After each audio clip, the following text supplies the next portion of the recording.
whatever people feel comfortable calling me, I'd rather have that, right? Like, how do you see me? However you see me, feel free to call me that, right? You think you see me as like he, him, sure, call me that. You see me as like she, her, feel free. You see me as they, them, I don't mind, right? Whatever people feel comfortable like calling me, I think I'll just take it like whatever I can get at this point, because I think, you know, like, again, VRChat really breaks like these gender norms and cultural like conventional things, and so I don't think I really care at this point. Like, I guess, like, you know, it won't stop people from like resorting to he, him just based off of like, you know, how I present myself, but regardless, like, you know, however people are comfortable addressing me, I don't really mind. Yeah. Welcome to another episode of the Sweet Talking Podcast with your host, Nepherti. It's great to have you here again for our, I believe this is episode 26 at this point. So thank you guys for joining and for hanging out, you know, sticking with me through all these episodes. I sincerely appreciate it.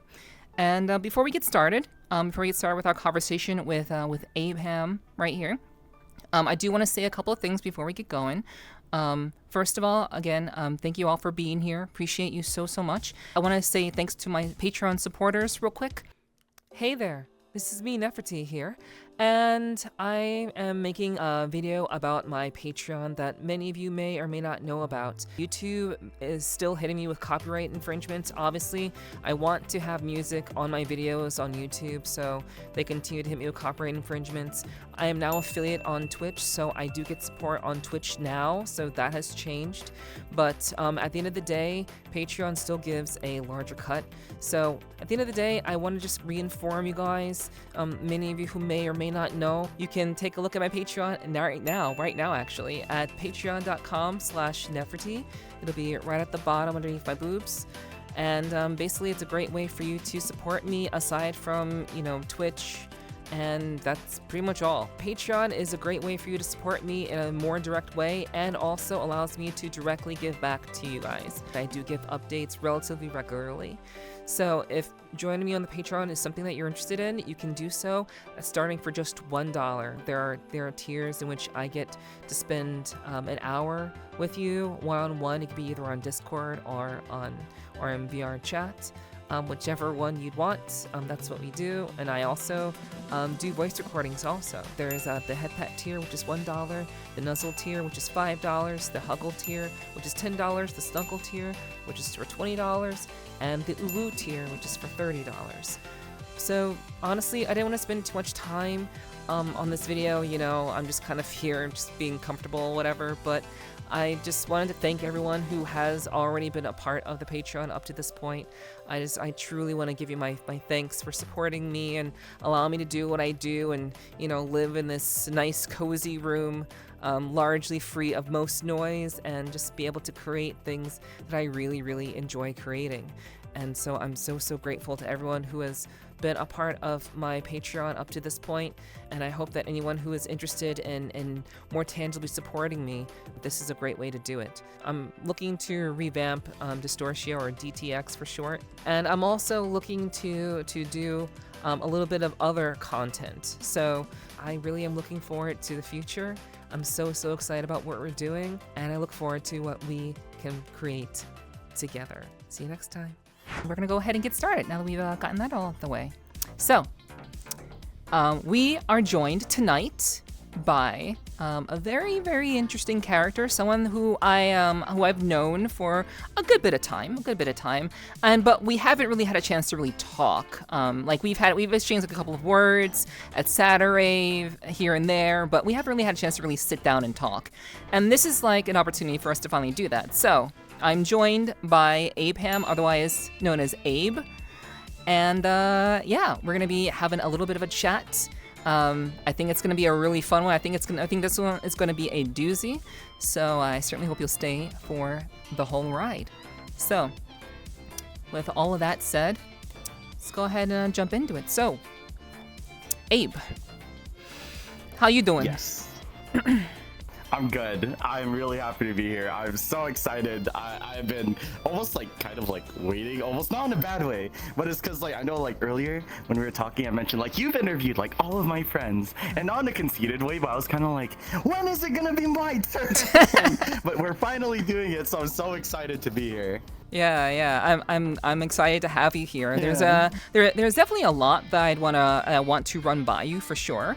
And I'm definitely looking forward to kind of like jumping through those questions as we go. So I'm glad that you're excited. I also am very excited. So I guess we can go ahead and get started. So essentially, you know, I like to kind of have people paint a picture. I like to give viewers a picture of my guest and what exactly makes them like who they are. So this is your chance to kind of like talk about yourself, you know, introduce yourself to the viewers, and you know, let them know like who is Abehamm, otherwise known as Abe, for the duration of this podcast. Okay, fair. Well, where do I start? Hello, my name is Abe, Abehamm. Most people call me Babe. I'm a VRChat streamer, content creator, I guess you could say. I jam, I chat, I vibe. I'm a fembro. I guess we could like talk more about fembro thing later. Oh yeah, that's gonna come later for I sure. hang For out, sure. Yeah. But I hang out mostly in like VRChat. I game. I don't know. I'm just really happy to be here. I've had a great time on VRChat, meeting tons of great people like Nep, and I guess we'll just end up learning more about me as we go along this ride, this wild ride. Hell yeah. So so basically, so I like to really talk about like, you know, VRChat. You know, usually people lead off with like VRChat related stuff. So, can you tell me a little bit about like what exactly got you into VRChat? Like, how did that all begin? Oh man, that's actually like a really good question. So, I initially got VR because I wanted to play Beat Saber. Because I was like, oh, like that's so cool. Like I'd seen so many videos about it already. This was like last year March, so I got a Quest. I picked up a Quest from Best Buy, and then my ex, she mentioned to me, she's like, hey, like I watch these streamers, and you know, like some of them play VRChat, you should totally check it out. And she actually ended up getting her own headset, so you know, we got into VRChat together, and you know, we actually like we went around to like public world, started like hanging out with people, made like friends, and then I eventually found my way into like the Twitch community, and I guess that's kind of like sealed the deal for me, because I actually meant to quit VRChat back like last year, April or May, because my initial friend group when I started VRChat, when I started VRChat, kind of like imploded, because there is this like just one person who kind of like he essentially imploded the group, and so I was like, oh, there's not really like any, you know, reason for me continuing VR, because like my friend group is gone. I don't have any more friends.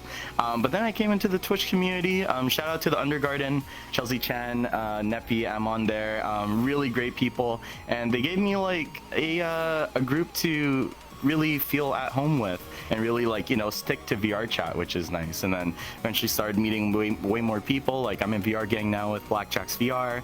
All those amazing people. And just all the amazing like friends that I made along the way too. Even though it's all virtual, like reality, the connections are still real, I feel. And so I'm really glad to be here. Shout out to VRChat. Hell yeah. VRChat has brought so many people together. So many people we obviously, you know, there's always an opportunity to meet someone new when you're like just going through life. But VRChat really kind of expedites the whole meeting people endeavor, and like depending on who you hang around, you can just end up end up meeting like 10 people in one setting, which is pretty unheard of IRL. I would say, yeah. But I actually forgot a question for you. I need to ask you this particular question. Ooh. Yes. What pronouns do you go by? Honestly, I'll take anything that people want to call me. Whatever people feel comfortable calling me, I'll take he, she, they, them. You can call me a rock. You can call me the rock. So whatever works. Okay, cool. Yeah. All right. So just want to kind of you know, make sure that's clear, because I know that no, you know, no, of course. because there's definitely people who would want to know. I already knew, but just for the sake of the viewers, of course. Yeah. But Of course. So basically, you're supposed to quit VRChat early on because of you know, friend group imploding. So basically, I'm assuming that like you've only been on VRChat somewhere in the vein of, I think if I heard you correctly, it's like 2-3 years. Actually, only what is it? It's been a year and 6 months, so a year and a half. year and a half that I've been in VRChat, and I guess a year and 5 months I've been in PC VR, because I was Quest standalone to start. Okay. Interesting. So, you basically got into VRChat with your ex, friend group imploded, you came across the Undergarden, and yeah, that just kind of changed the course of your trajectory of your time in VRChat.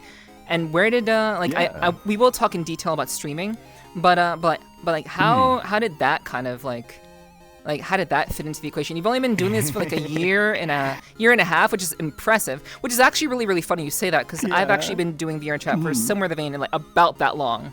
Like I literally got into VRChat like last April, the end of last April. Oh, okay. Yeah, roughly same time frame. Yeah. Yeah. So that's really interesting. So like I guess like what made you like want to go from just hanging out in public worlds to streaming? Just kind of like paint that picture. I think it's really interesting in VRChat how when you kind of start off and you don't really have like a virtual reality friend group, right? You like go off into publics and stuff. Because I mean that's like you don't have anyone to do a Friends Plus world or private instance with. And then I guess over time as you actually make those friends, it's like you kind of start veering away from public instances, or you just don't visit them as much or as often. And then you find your way into like like now there's like this group that I hang out with, or like there's these events I go to, right? And so I guess I just ended up like becoming really close to people in like the Twitch community. And I'm really thankful for that. Sorry, I like halfway like lost my train of thought through that. So if that answer feels like not good, I'm sorry. No, you're fine. Yeah. So yeah, that's very interesting. So I am assuming it's because of I guess knowing Chels and the Underguard and what they were doing that inspired you to just kind of get into it. Oh yeah, so it's streaming. Yeah, I guess like because being in the Twitch community, there's so many people that I guess I like. Okay, VRChat Twitch is a really interesting community. Yes. In terms of like with other streamers, it's you just watch them. That's kind of like it. Like you just chat. But then in VRChat, there's like this chance where okay, outside of just being chat, you also like get to hang out with your streamer, and that's like the really cool part about it. And so ending up like even meeting like all these other streamers, like I was an avid watcher, not as much more anymore, just because of like my schedule, but I like had a lot of people that I did watch, and eventually meeting them, I guess just kind of being surrounded by that just inspired me in general. So definitely like Chels from the Undergarden, Nepi, and then I think like my really biggest inspiration would be Blackjack's VR, because like he and I are just so similar. We're like almost close carbon copies, like 1-to-1 as a person. You put us in the same room, like you would almost feel like who are these guys, like who is what, who is who, because we're so similar. But I just got inspired by the people that I was surrounded by, basically. I mean, I guess it was like, oh, everybody's doing it, but it was also like trying to figure out, like I wanted to stream for a long time, but I wasn't sure how I was gonna do it or what I wanted to do. And so there's been like a lot of soul searching recently, or like generally with that, and I really only got into like my real main groove of things, I'd say like May or June of this year. Like I started in December, and it's really funny because it started off as like just a really drunk peer pressure where people were like, just press stream, press the go live button now. And I was like, okay, I'm doing it. And then I went live, and then like a week later I had like my actual like official scheduled like first stream, and then I was just doing like just chatting, generally playing music, but like how my streams currently are now, like the way they look and everything like that, really only came upon like late May or June or so yeah. Really? Okay. That is surprising. Like I'm actually like pretty damn surprised that's that's a relatively new development. Cause I've hung out in your streams. I've seen what you do, but I've only seen like your more recent stuff. So we'll talk more about like your streaming journey in a bit. But I do want to continue with VR chat and everything. I like to get a sense of where people's heads are about VR chat as a whole, because I know VR chat plays a pretty important part in a lot of people's lives. So if you would, could you share exactly like like you said that your ex got you into VR chat. I'm surprised that you didn't just leave VR chat like after that ended. But I guess to what degree has VR chat like made a difference in your life? I guess the easiest thing is partying has been a lot cheaper, because I'm like an avid like IRL club goer. Like before VR chat, me and my friends, we'd go out like every weekend. If not like every weekend, we'd go like every 2 weeks, go to the club Friday, Saturday, popping bottles, getting table service, dropping hundreds on the floor and on the table, and well, not like actually, but we're spending on bottles and stuff, right? And so but in the meanwhile, like where a drink is like $5 to $10 at the club, you hop in VR, shoot, it's like $15-$20 for a bottle, and you're good for like almost a week, basically 2 weeks, 3 weeks, right? So it's made partying way cheaper. I've definitely like expanded my group of friends, I guess. Like I still hang out with my IRL friends like a lot, but still, like I think being like home, I actually have like people that I can interact with, because it's like, oh, hop on Discord, and it's like, oh, I can go into like this server, we can all game, we can all chat, we can all like vibe, I go into this server or even go into my own server. So I'd say like the amount of social interaction is definitely like a lot greater as well, because I guess it makes it so easy too, right? Whether it's within VR chat or just online, like you're on your PC, it's just a click away, right? Or just open the application, boom, you can instantly like hang out with people, versus oh, you gotta plan it out with your homies, like, yo, are you free this weekend? Yo, are you free right now? Right? And you still have to like get ready, blah blah blah. Whereas like with VR chat, a few minutes, put your trackers on, put your headset on, or even just on Discord, hop on your PC, boom, you're like already hanging out. So I'd say it's made hanging out a lot easier for sure as well. So yeah, I've like definitely increased my friend group, increased the amount of social interaction I've had. It's been interesting for sure. Yeah. Have you always been? It sounds like you've always been a very social person. Has that always been the case? That's actually a really good point that you mentioned, because when I started VR chat, I was very not social.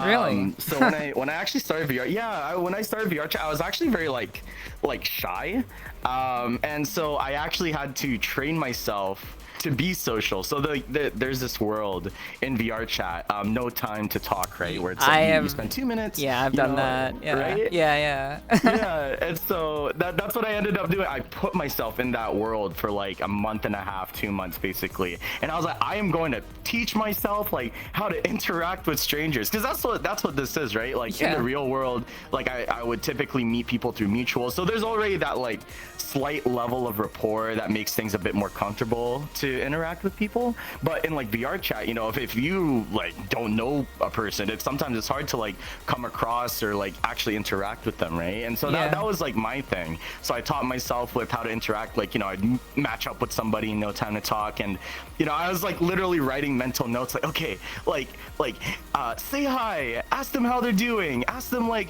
how's their day going, and then they respond with how their day is going, right? And I'll pick something out of that. I'll be like, okay, like now ask them like a bit more about that, like dig further. Like if they say, oh, I just finished work, oh, what do you do for work, how was work, oh, I do this, oh, do you enjoy that, right? And it's like basically I taught myself how to have a conversation, and I think I realized that I became good at this when I started to feel like I was almost controlling conversations, not in like a manipulative way, but it's like I realized, wow, I'm like actually able to talk now, because I can kind of sense when other people aren't like comfortable to talk once I got to that point. And it's like, oh wow, I'm really like directing this conversation right now that me and this other person are having.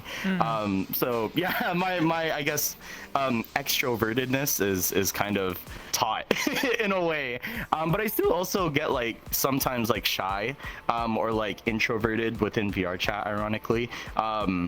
But for the most part, yeah, I'm a generally like talkative person. I like to like talk. Okay, cool. Yeah. That honestly, that's extremely surprising. I mean, it's funny. It's funny that like you actually had a very similar journey that I did.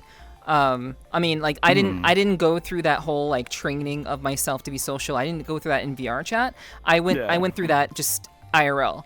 I literally taught myself how to be more social IRL. So like, the whole like endeavor of basically like getting to know people and just being able to like guide a conversation, like just learning how to talk to people no matter who they are, no matter where they're from. That's something that I just learned from just like kind of living my life. And that's really what allows me to do like stuff like this, like because like I naturally have a way of interacting with people, and I try to keep it very natural, and like you have to learn how to kind of like sense people's energy of like when they're like starting to feel uncomfortable like in a conversation, for example. But like I've definitely had a very, very similar path with training myself to be social. So my extrovertness is actually trained as well. So it's interesting. Cool. Nice. We're so similar. That's crazy. I know, that's wild. Yeah. But that's cool. So, and I also did no time to talk. I also did that when I first got into VRChat, because I was just lonely and I kind of wanted to meet people. So I did a little bit of that too. Yeah. But I haven't done that like since I first started in VR. So like obviously I've we both have found our own friend groups and everything, and we have people that we hang out with, and sometimes I imagine you hang out alone. Are you do you have like times when you just hang out by yourself? I guess like every once in a while, like I typically, if I'm hanging out alone, I don't really like put on all the VR stuff, but I do like I love world hopping. So typically I'll just hop on desktop, I'll just like world hop, and then sometimes people will like request invite, but I just want to be alone, right? And so like I'll respond like, oh, just like just on desktop right now, just like by myself, and then like I'll just world hop because then it's cool, because then like as I world hop, it's like, oh cool, I find these worlds, and then when I actually want to hang out with other people, then it's like, oh, okay, like I want to bring people to these worlds as well. I know before, it's actually interesting, before I started streaming, I did hop on VRChat like a lot more, like so I guess it's only more recently that I do like actually hang out by myself more, or if not just by myself, then like with very few people around me, because I guess my social battery gets really depleted because of stream, like I'm so high energy, there's like 50 plus people or so like within chat, and so I'm interacting with them, and that like depletes my social battery, right? And so lately is more when I started hanging out like with less people or just by myself. But before I started streaming, it was like, okay, every night hop in and then like see who's on and like hang out with like everybody basically, but now more so like every once in a while just like hang out by myself or with just a few like close people. Yeah. Okay, cool. It's like it definitely makes sense for like as we're both streamers, it's to have that social battery. Like when I'm like I am not like I found, unless I'm like in a good mood, like I am like complete, like I am so chilled out like when I'm not streaming. Like I was on one of my friends' streams like earlier this week, and I was just like, I was not like, I was just wanted to game. I just wanted to game. I wasn't in the mood to like really talk. And like I was mic'd on his stream, but like I was just like, I'm just here to kind of chill and support you. But like I was not on, my energy was not there. But like when I'm not streaming, I'm very, very relaxed. But when I'm on camera, it just kind of flips the switch. Bang. Yeah, because like you just know. It's like you gotta keep it going. It's just, I guess it's kind of like, I guess it's just a streamer thing that like you just know when there's a camera, you gotta be like, but that's actually a really interesting thing. Because I think I've talked to someone about this before, but now that it just came into my mind, I'll bring it up with you and see what you think. This idea of like people do this IRL too.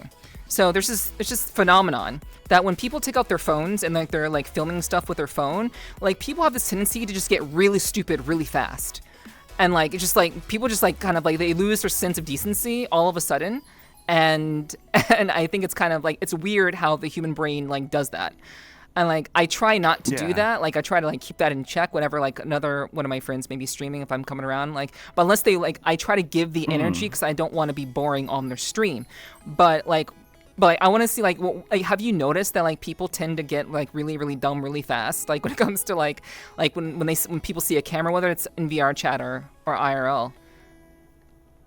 I think it's actually really interesting that you point that out because that's actually, I guess, something that I kind of had to like get into as I was streaming, which is like, don't be afraid to be content, right? So whether that means like just being like unhinged, off the wall, like you say something crazy, like I mean, shoot, like I say so many things that are constantly out of context, which actually come like naturally to me.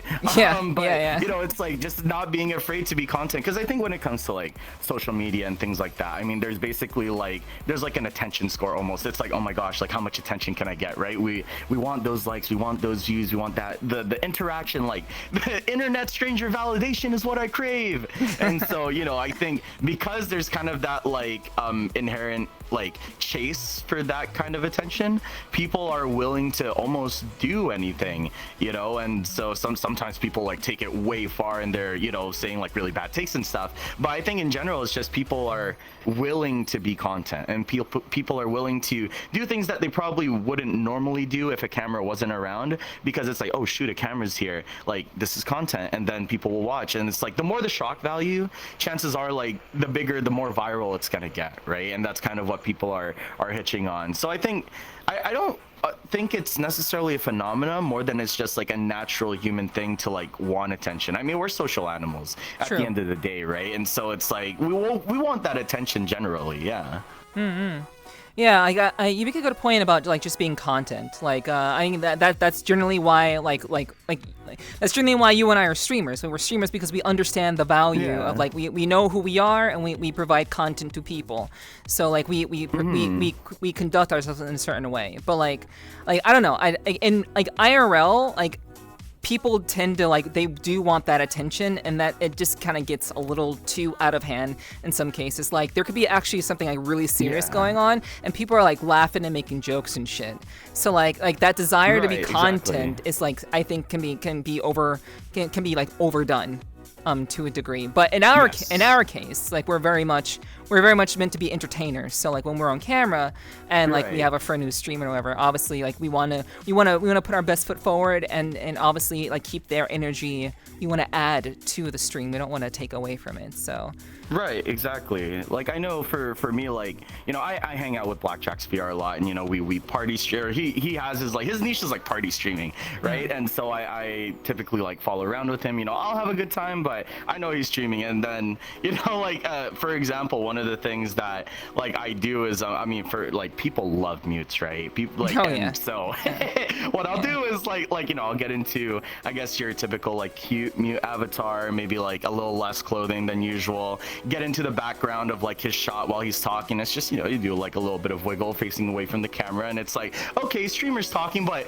oh my god, who's that mute in the corner that's like shaking binoculars right now, I want to see her. And so that, you know, it's like you said, be content, right? And I mean, if there weren't a camera there, I don't think, like, because there's no focal point, so I wouldn't normally do that. But at the same time, you know, okay, there's a camera, let me be content, let me, like you said, spice up the stream, let me make it better. I feel that. I've had a few instances on my own streams where I've had someone on, and you know, they'll do a little wiggle.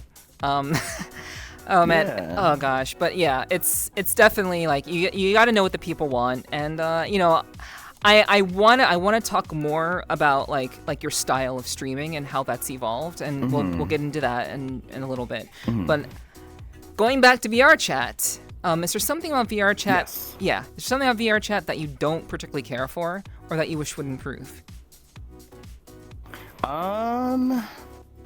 I guess, like, would you say like almost like a pet peeve that I might have with VRChat?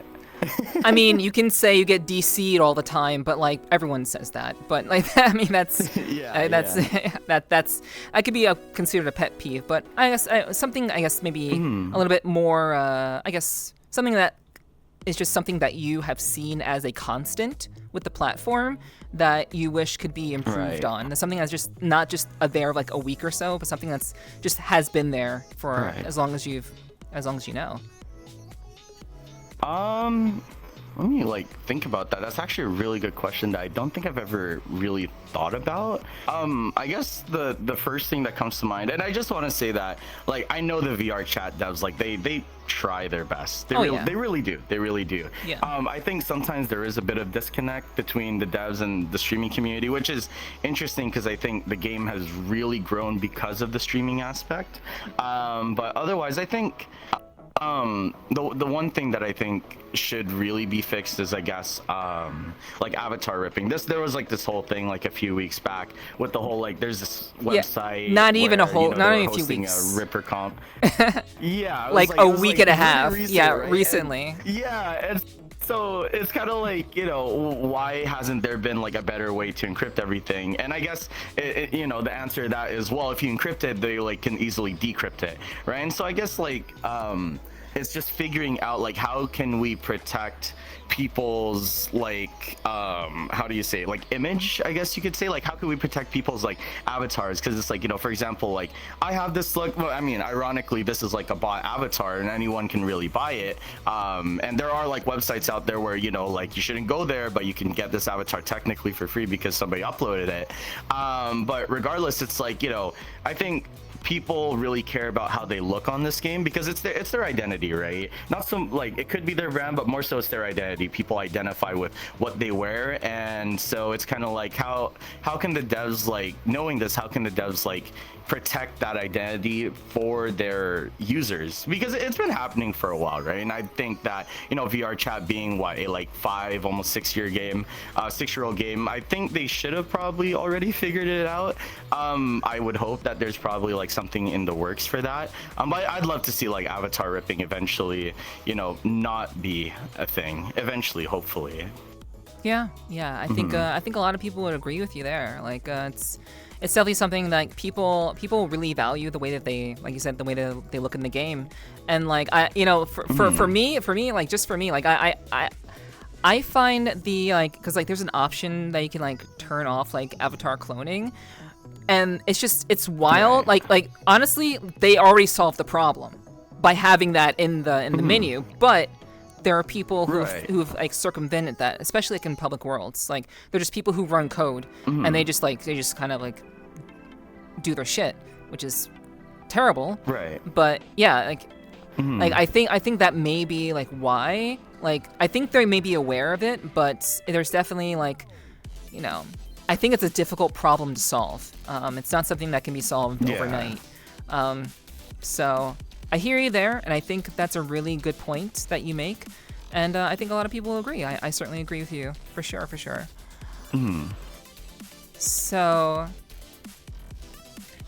let me see. So I guess we can get into streaming, because like that's like, oh yeah, that's we've been kind of weaving in and out of that topic matter. yeah. Because like your time in VRChat really coincides with your streaming experiences, so makes sense that we would like have a little bit of cross conversation in that regard. So tell me about how you first got started. Like, what was that like? Yeah, so earlier I mentioned it did start off as kind of like a drunken peer pressure. It was at a Saturday rave, so very fitting. So it was at Saturday rave. It was like something like 2 or 3 a.m. my time, and so Blackjack's VR was like gonna end, and he was like, oh my god, like who the heck do I raid? And Ran and Hyung was next to me, and she was like, okay, like I will literally like go live right now so you can raid me. And then I made this joke where I was like, because so actually leading up to this like fateful night, like for the past like 2 or 3 weekends, I had my camera out and I was running OBS, and I was actually recording but not going live, right? And I was recording myself because and like I said, Blackjack's is like a huge inspiration for me, so I was kind of like recording myself as I was like partying, right? And kind of like seeing like how do I fall into this, right? And my whole point with recording was that I wanted to go back and and actually like watch myself and kind of see like, okay, like, does this work for me? Where did I do good? Where did I do bad? How can I work on this, right? Because I really wanted to stream, but I really wanted to find my place first before I guess took a better like deep dive into things. But going back to that night, yeah, I made this joke where I was like, oh, like, wouldn't it be funny if I finally press go live on OBS now instead of just pressing record? And then, you know, everybody around was like, just do it now. You press the go live button now. And I was like, okay, I'm doing it. So I opened OBS and then I did everything. And like, I had everything like already set. I already had chat ready and everything. And so it was like, it was all good and ready to go, except for the fact that I had my video encoding set to my CPU instead of my GPU. So stream was a choppy 15 FPS, but it was a crazy experience because well, as soon as I started, I got like maybe 15, 20, 30 people, because I guess people are like, what the heck, like Abe is streaming, and I guess they also like heard it on Blackjack's like stream that I was gonna do it. So yeah, like as soon as I started, I was like, holy shoot, like there's all these people.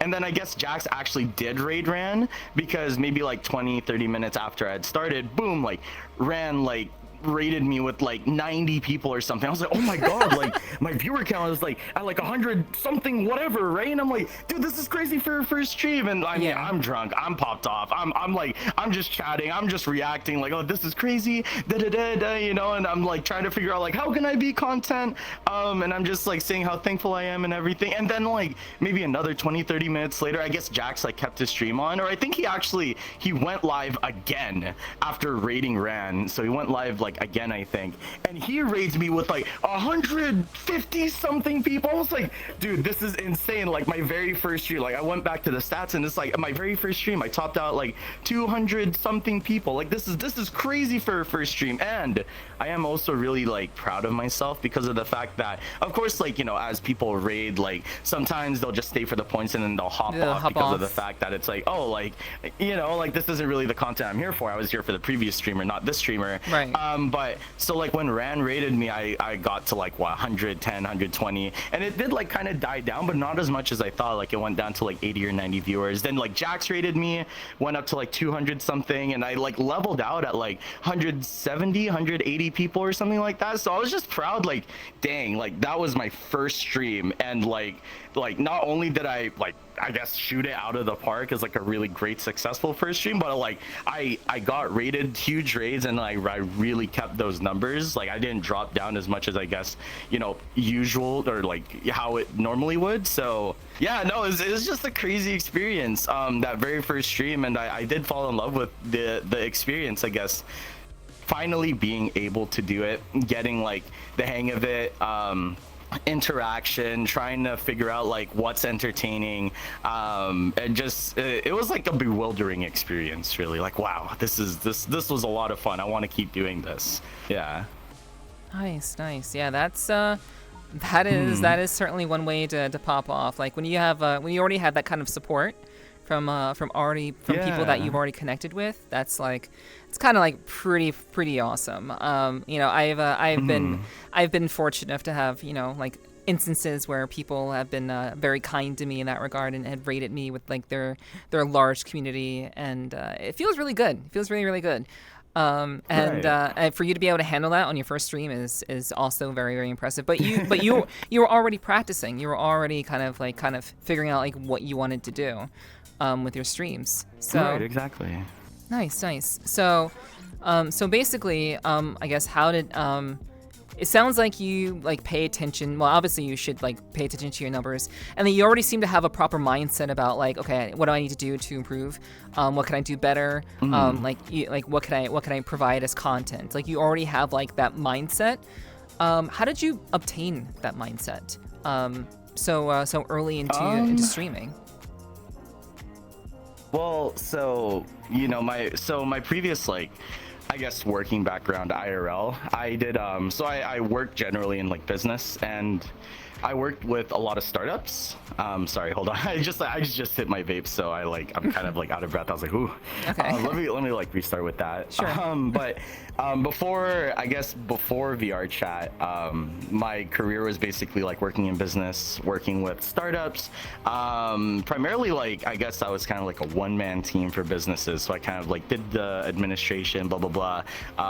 Led the staff, and also did like the marketing basically. And that's kind of like where I excelled, really. And I guess like I realized that I have this good knack of figuring out what gets viral and how to get viral, right? And I think that kind of goes hand in hand with like VRChat, or like I guess Twitch streaming and content creation in general, right? Is like figuring out like your audience, figuring out your niche, figuring out like the content that not only does your audience want to see, but also content that you like to do, right? And so I think just taking in from my previous experiences, like working, I guess, in the business world, and applying that into like my content creation, I guess I was able to like integrate that and kind of like figure myself out through all of this. And I know like it's definitely difficult, but it is like rewarding as well. And I also try to like help a lot of my friends as well who have like basically been streaming like longer than me, because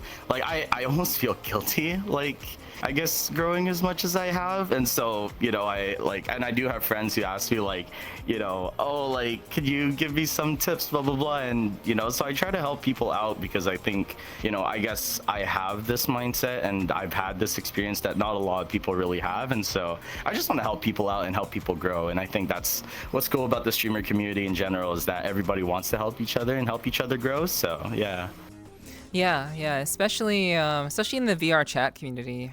There's a lot of camaraderie that I found, because I basically came out of nowhere. Like I was a nobody, and I just like I was fortunate enough to know like one or two people, and then through that one or two people, I got to know like many other people, and then it just kind of like expanded, and suddenly people started to get to know me and know who I was. But it was definitely not something that was like, I wasn't already like engaged in a community when I first started VRChat, or when I first started streaming. I wasn't like initially engaged with that, and definitely not when I did my first couple of episodes of the Sweet Talking podcast. I was definitely not connected in the way that I am now. So like it's definitely a pretty it's a very interesting process to have the benefit of knowing people who've already been doing what you're doing, and how you've been able to assist them and get to know them, and just like have that initial growth spurt just from having those connections already. Really just make a difference on who you know, and what exactly that how that all plays into like how fast you grow, people sticking around. Because like in all honesty, like it's not really surprising for me that people stuck around for you after leaving Jax's stream and after leaving Ronnie's stream. I was like, I don't know them. I know of them. I've recently kind of gotten in touch with Jax to some degree, but like Ronnie, I haven't really like talked to or interacted with all that much. But I know her content, so so it makes perfect sense that like you would that you would hold those kinds of viewers, because like that's kind of your vibe. Or at least that's what I think it was. But I actually don't know exactly what you used to do back then. But I wanna ask you that question. However, I wanna ask. So do you stream full time? At the moment, like basically, like I am technically like self-employed. I have like my own little thing that I do as a side hustle. But outside of that, like basically, yeah, like what's nice is like being self-employed. I'm kind of like my own boss. I work on my own time, blah blah blah. So I'm able to have like as much time as I really want to kind of do this. But I know there are people who like they stream like every day, or 4 or 5 times a week. But I know that for myself, I mean, even starting off, I remember like I want to stream like 4 days a week and work up to 5-6 days a week, and then I hit like burnout, and it's just me and like knowing my social battery. Like I went from 4 streams like a week to eventually like I remember like streaming like every day for almost like like 8 or 9 days straight, and then that like killed me, you know. And I was like, okay, like I'm gonna try to go back to my 4-day stream schedule, and then eventually work down to like 2 days a week, right? Because it's just like my social battery. And then now it's like I'm lucky that I'm able to keep a consistent like 3-day stream schedule, which I'm really like proud of myself for. But generally, yeah, like I guess you could say I'm like full-time self-employed, and then also full-time like content creation, VRChat, Twitch and stuff. Yeah. Okay. And do you only stream VRChat? So I have like, when I started, I knew that I wanted to do variety, because I think there's like, you kind of dig yourself like a hole if you only do VRChat content. Like I guess in the form of like, like in a sense, almost every VR chatter is kind of like a just chatting stream, right? It's just kind of like how they do things, what's their atmosphere. Yeah, right. Yeah. And so, but the VR chat community itself, as like close and tight knit as it is, it's like that it's almost like that's it, right? Whereas like if you're able to branch out and do variety, and I guess, you know, if you want to like grow even more, I guess, as like a Twitch personality rather than just a VR chat personality, then you really do need to look into variety. So that's why like I started doing variety, and then I realized like, okay, like VR chat, like, you know, I think the summer was a really great time for me in terms of like growth, like because I had found like my niche, I found like how I want to do my streams, you know, and then I realized, oh shoot, it's like it's connecting, it's hitting, like, you know, my view count went from like 20 or 30 like average to like, you know, I was getting like 100 plus and stuff. And like, you know, I don't really care too much about like viewership, but it's like you see it, right? And I always want to like improve and things like that. And so seeing like that things are working, it's like, okay, like this is what I'm gonna keep doing. Sorry, I lost my train of thought again. But I guess basically to say, yeah, no, the thought was there and it's gone. I'm so sorry. No worries. It was I was just asking, like, did you did you only stream VR chat? But you said you wanted to do variety. So like, yeah. So like, I guess what do you stream aside from VR chat? Then? What else I stream? Yeah, just generally variety. Yeah, generally variety. I want to do like horror maps again and like horror games, but lately I've been doing a lot of like shooters, like BattleBit. But I do want to expand my palette because like, yeah, early on, like I mentioned, I did try to do like variety a lot more just so I can continue to grow. And my variety was like, I like to do how do you call it, like not like independent, but it's like small studio games, I guess. I can't figure out the word for it. Yeah, indie, yeah, like indie games, indie horror games. And so I'd go on itch.io, which is like the same site that Markiplier uses for like his horror videos or horror games. And so like that used to be like my content, because as much as I hate horror games, I know that watching a streamer get scared is content, and so yes. I put myself through that pain. So yeah, that's like initially my first variety. Now more so it's like I've been doing like BattleBit, like I guess once every like few weeks or something. Like I went on vacation earlier this month, and then for my last stream I did like a little bit of desktop, and even actually my last stream I did like my VR chat stream, did a little bit of like BattleBit, did some shooty shoot, and then did like basically React Andy content, right? Let's go on TikTok and react to stuff.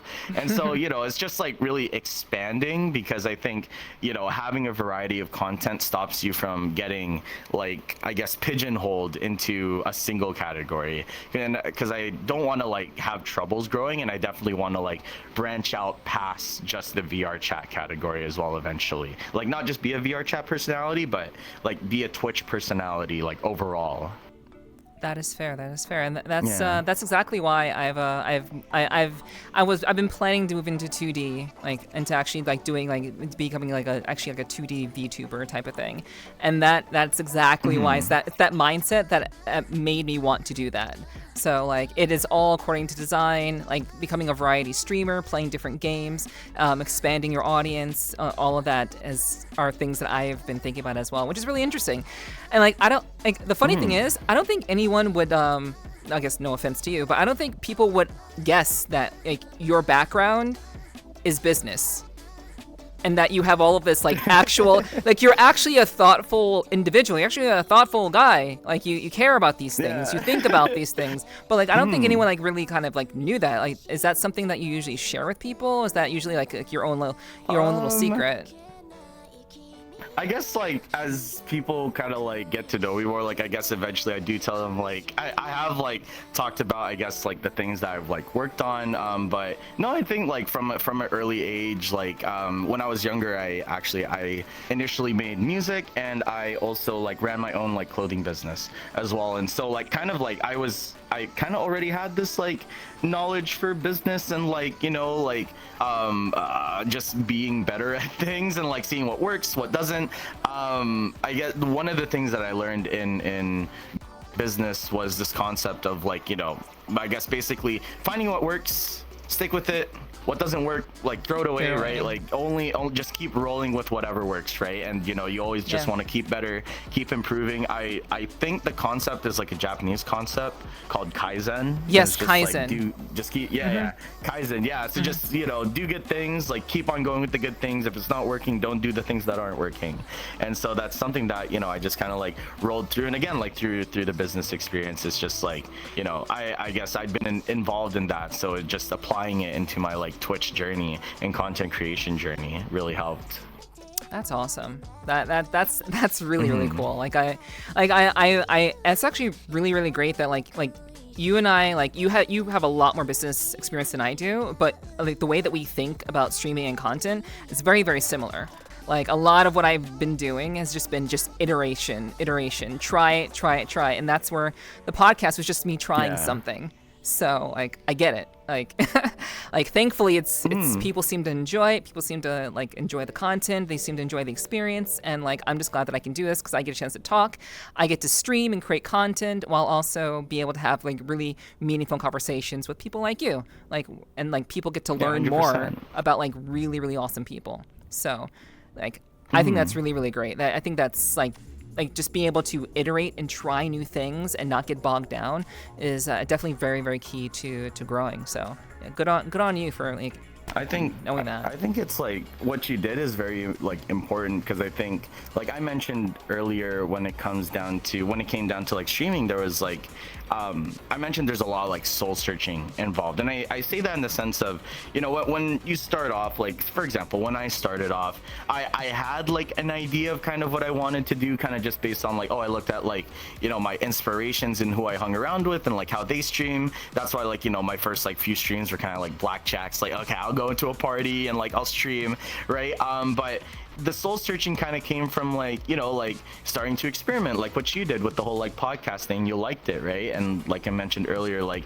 don't be afraid to try like new things, experiment, and eventually like find like the thing that you want to do, because what's important is you do content that you like, and you know, if it ends up like hitting with your audience, then like great, that's wicked. Because I know like especially for me, I know like eventually I went from party streaming to just doing like, you know, world hopping and still just chatting content with like music, but like, you know, now music is like my focal point, right? Whereas before it's kind of just like, it was still much more like, all right, like just chatting, music is tuned down and in the background I'll just be like talking with my chat for the most part. But then yeah, it came down to like, there's this one stream like back in May or June where, you know, I think towards the end of stream, like for 30-45 minutes, I had like the camera up to my face, I turned up the music really loud, and we just started jamming, right? And I was like, oh shoot, like this is really working, right? And then from that point it was like kind of like history, like okay, like this is how I want to do my content, because I noticed like, you know, people in chat were loving it, I was enjoying myself, I was really having a lot of fun with it.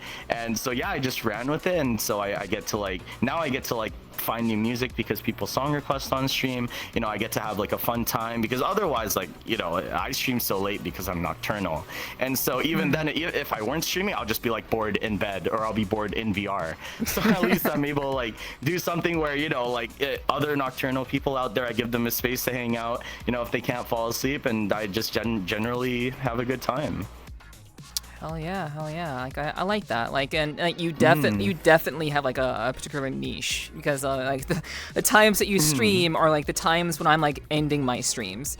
So like it's like once in a while, like I'll like end my stream and then like 15 minutes later you'll go live. So one of these days I'll have to raid. Oh, wait, actually, didn't I raid you like a week ago or something? I think I raided you like a week ago. I think you did. Yeah, I think you did. Yeah, last Thursday. I think. Yeah, I think I did. I think so, perhaps. Maybe. I don't remember. But like I know I've raided you sometime recently. But yeah, like you definitely like hit that nocturnal like segment of people for sure. Like it's kind of rough on someone like me because like I got a day job, so it's like I'll hang out, but like I can't like stay for the whole thing. But it's been so interesting. Of course. Yeah, it's been super interesting just kind of seeing what you do. And like how you go about it. You've been banned on Twitch. What's that like? I eventually experimented with Kick. I know when I got banned, I actually I posted in my server and I was like, hey, like stream is not done yet. We are moving over to Kick. So like I quickly got everything set up for Kick and I was like, okay, like Kick stream now. We finished like the last like 2 hours of stream. But I definitely like got comfortable with like Kick.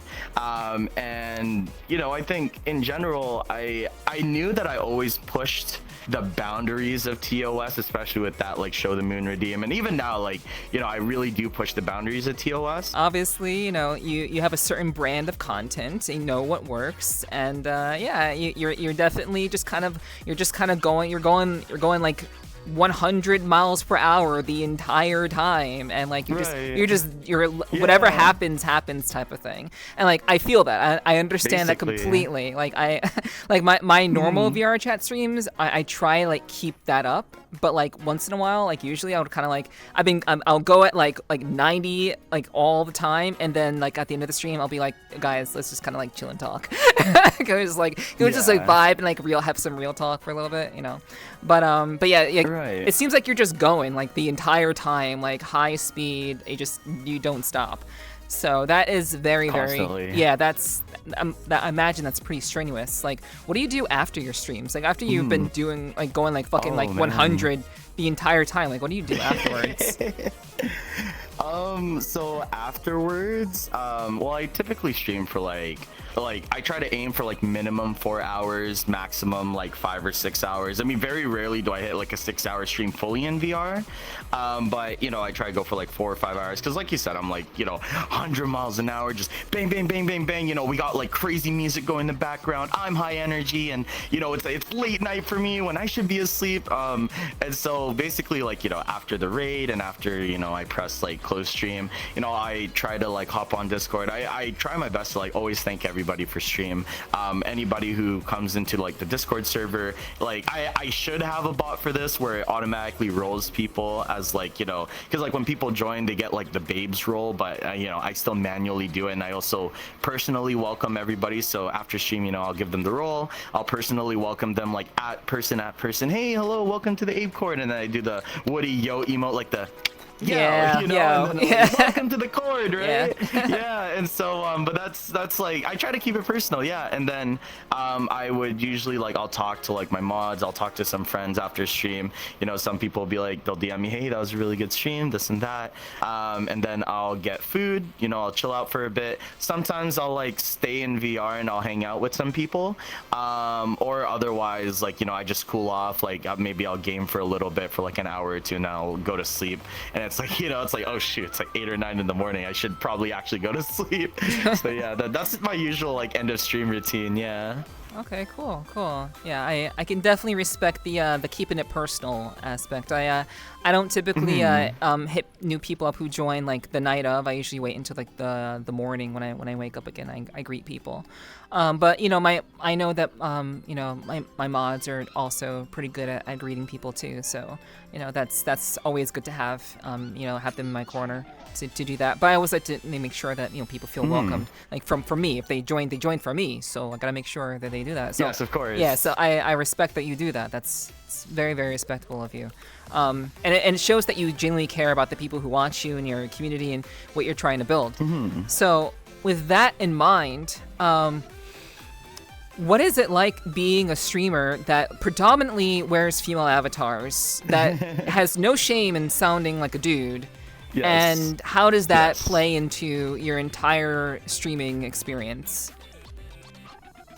Well, I have this whole like brand of fembro that I kind of like came up with on the spot one stream where I was like, I'm not a femboy, I'm a fembro, because I guess like femboys in general, they're like, of course they're male, but they're like pretty effeminate, and I can act pretty effeminate every once in a while. And like you mentioned, I have like pretty like I'm definitely a male. I have a guy voice, but I think like in a sense like I'm still very masculine, and I think like I know there's two terms that go around in this space where there's boyfu and then there's femboy. Yep. And I was like, you know what? Like I feel like we need like one for all the homies who are like, sure, like they're just like me. They wear these female avatars. Sometimes they act a little bit feminine, but I don't think they consider themselves a femboy, right? And I was like, you know what? Fembro, like I feel really worse because it's like you're a little bit like effeminate, but at the end of the day you're still like kind of like a Giga Chad, you're still like pretty manly, but you're not afraid to wear this. I mean, I definitely didn't start off like this. I definitely was wearing e-boy avatars like early on, but one day it's just like I had this like one booth avatar that was really cozy. It had like this really like comfortable like hooded sweater and everything, and then like I put on my e-boy avatar, and it was basically like the small female version of my e-boy avatar because my e-boy also had like a hoodie. But I put on my e-boy and I was like, dude, this doesn't like feel right now. It doesn't feel good. It doesn't feel like it's me. And then I started wearing that female avatar, and it was like very like pink, and I was told eventually, like Sean VR, that streamer, they were like, oh, this is the same model that Sean VR uses, and it actually had like his colors with like the pink and blue and like all the transgender colors, right? And I was like, oh shoot, that's actually really interesting. And then I guess I kind of went down the rabbit hole of wearing female avatars because I felt more comfortable wearing them, and it's like I knew like actually growing up, even just as like a kid, like I did do like I guess things a bit more like effeminately at times, I mean sometimes it was just like my mom in the house, so she'd like teach me like how she does things, so I never really was like scared to be, I guess, like a bit more feminine in some aspects as well. And so with that, I guess it being in VRChat and I guess like doing like wearing something like this, it came like a little easier. I didn't really feel pressured, and I guess it also becomes more normalized as because you kind of see like everybody else around you. It's like, oh shoot, hot girl avatar, you hear them speak, oh yo, what's up bro? Yo. So it's like that's how it is, right? Yeah. So like seeing that like the way it is, it's just normalized. That's like, you know what, I guess it's not so weird after a while. And so I definitely became comfortable doing this, and like you said, this is like kind of like I guess my content or my brand, like I think I just try to make it like easier for people to, I guess, I'm sure it's different in VRChat, like what the heck, this is weird IRL, but as you kind of get into this, it's like it's not so weird because I think VRChat does a really good job of breaking gender norms, gender like conventional gender roles and things like that. Like you don't have to be a girl to want to look hot. You don't have to be like always so like rigid as a guy. Like you can look like this, you can feel hot, you can look hot, but at the end of the day you're still a person. It doesn't really matter what you wear or what you do.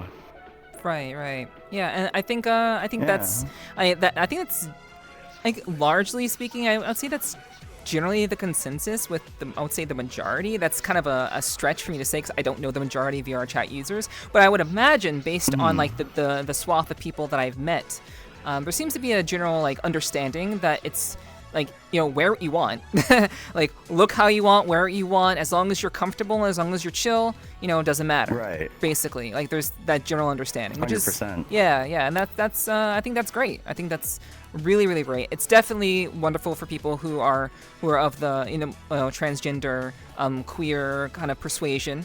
I think that really works really well for them, as well. So basically, I guess if we can kind of get into like your past and like how you like feeling comfortable in female avatars. So like I guess how like I know you said that you can go by any pronouns, and that's basically due to like how you grew up, I would imagine.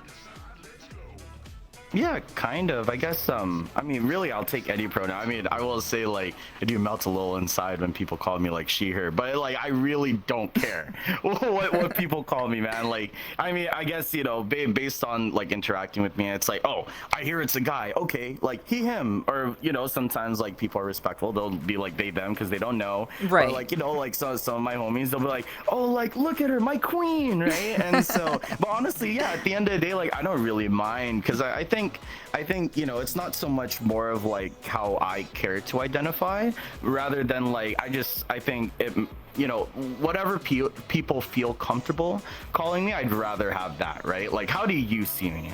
However you see me, feel free to call me that, right? You think you see me as like he him, sure, call me that. You see me as like she her, feel free. You see me as they them, I don't mind, right? Whatever people feel comfortable like calling me, I think I'll just take it like whatever I can get at this point, because I think like again, VRChat really breaks like these gender norms and cultural like conventional things, and so I don't think I really care at this point. Like I guess like it won't stop people from like resorting to he him just based off of like how I present myself, but regardless, like however people are comfortable addressing me, I don't really mind. Yeah.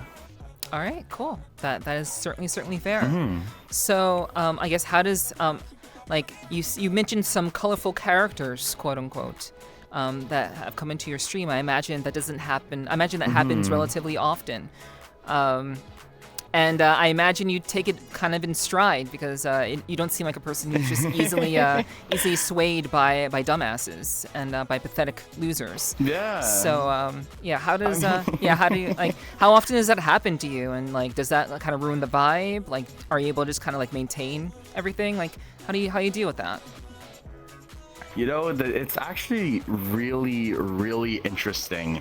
I actually don't get that too many like weird people that are like, what the heck is this? Or like, I don't get too many trolls, and I think that has to do with my time slot where, I'm such a nocturnal streamer that I think most of the trolls are asleep by that point. Very rarely, I'd say like maybe once every 2 weeks or so, I'll get a weirdo or two in chat. Even then, it's like I know the first time I had a weirdo in chat, it was just like, I was in like my old home world, and it was just chatting and like talking, and I had this one guy who was just like, what WTF is this? Like, why is it a guy and a girl?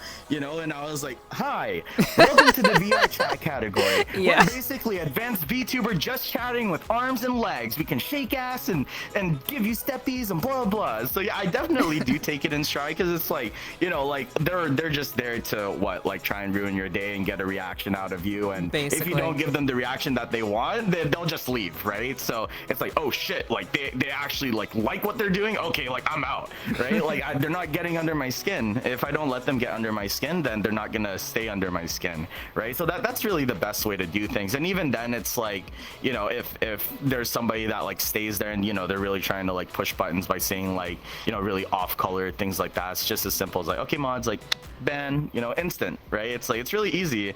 I don't need to spend time or waste time on entertaining like these trolls or whatever. It's just like, okay, like I don't like you, bye. It's that simple. It's that simple. Nice. Yeah. I would definitely say that like people should take your approach, my approach. Like definitely just don't give these people the time of day. Don't let it ruin your stream. Like, it's like when you're putting yourself out there, you're trying to be an entertainer. It's definitely something that like people want. People are jealous that you're putting yourself out there, especially if you have a decent following. Yes. People are very, very jealous, and they wish that they want Yes. to do what you do, and they can't because they're too much of a wuss to do it. So like Yeah. it's generally people who are miserable, who are unhappy with their lives, who are doing these kinds of things. And if a streamer has the means to just kind of take it in stride and not let their individual feelings about like you doing your thing get in the way of like what you're trying to do, that's it. You'll be way better off if you just don't let idiots like that affect you, and just like just brush it off, 100%. keep it going. But like there are so Yeah. many streamers who like suffer because they allow these idiots to get under their skin. It's really, really, really disappointing. But yeah, like you gotta show them that you're in control of your stream. Yeah, 100%. Always You need maintain to like control. own your content, own you who you own, like yeah, always take control. Own your content, own who you are. You know, I mean, you're putting yourself out there. You know, you gotta be proud of who you are and you gotta be proud of yourself, right? And I think, especially being a streamer, like you're putting yourself out there, like on the camera, like hi chat, right? And so, you know, it's just like that. It's like, you know, you are what you're presenting yourself with, and you know, buckling under any kind of pressure like that, it only gives like trolls like more and more fuel, right? It's like, oh yeah, like we're getting under her skin, like okay, let's keep like going, right? Because that's what they want at the end of the day. They want a reaction. Like you said, they're probably not like the best placed in life, and so you know they're trying to get people down to that same like feeling as them, right? But if you're showing that, you know, I'm happy with how I'm doing things, I'm happy with, you know, the way like I'm conducting myself and I'm happy with myself, you know, and you're not faltering from that like feeling despite what they say, they'll just leave, right? And I think at the end of the day, like haters will come and haters will go eventually, because they'll just find like the next thing to hate on, right? Especially if you don't give them the reaction that they're looking for, like, oh man, I'm not annoying them, okay, I'll go annoy somebody else. It's just that simple. Exactly. Couldn't agree more. So,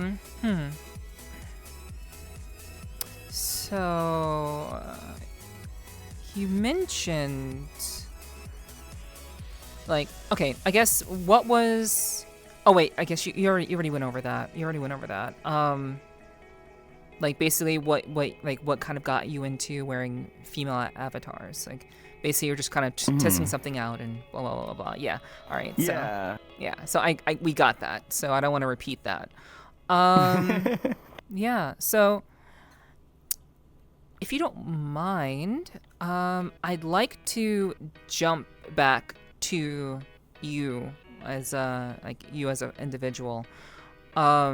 Yes. I would like to know,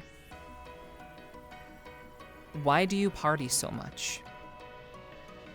Oh man. That's, I guess, like a really good question.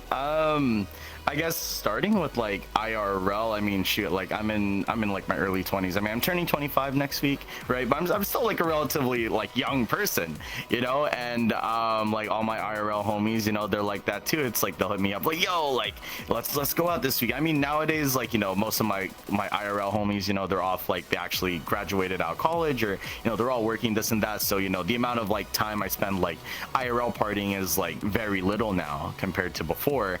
And I guess it kind of coincided with finding VRChat, where it's like, oh shoot, like I still want to party, but I can't do that IRL. And so now it's like, okay, cool, you know, I can do it in VR and I can have fun, safety from the comfort of my own home, way cheaper, right? It's like, what, I spend $20 for 4 drinks at the club versus $20 for a bottle that'll last me like a week or two, you know. And so I think that's kind of the draw for partying with me. Also, it's like the social aspect as well, because I think you really like meet a lot of cool people when you're partying, especially like within the Twitch space, right? And so, you know, you go to these like parties and it's probably like being hosted by either like a streamer, or it's being hosted by like somebody who's within the content creation space of like Twitch and Twitter. And so, you know, you're able to like make friends, and I guess in a sense you're also networking, right? If you want to get like business like about it. Yeah. But you generally like network, you get your name out there, right? You like get people to know you, and I think it's a lot easier in that sense, because also like there's more people on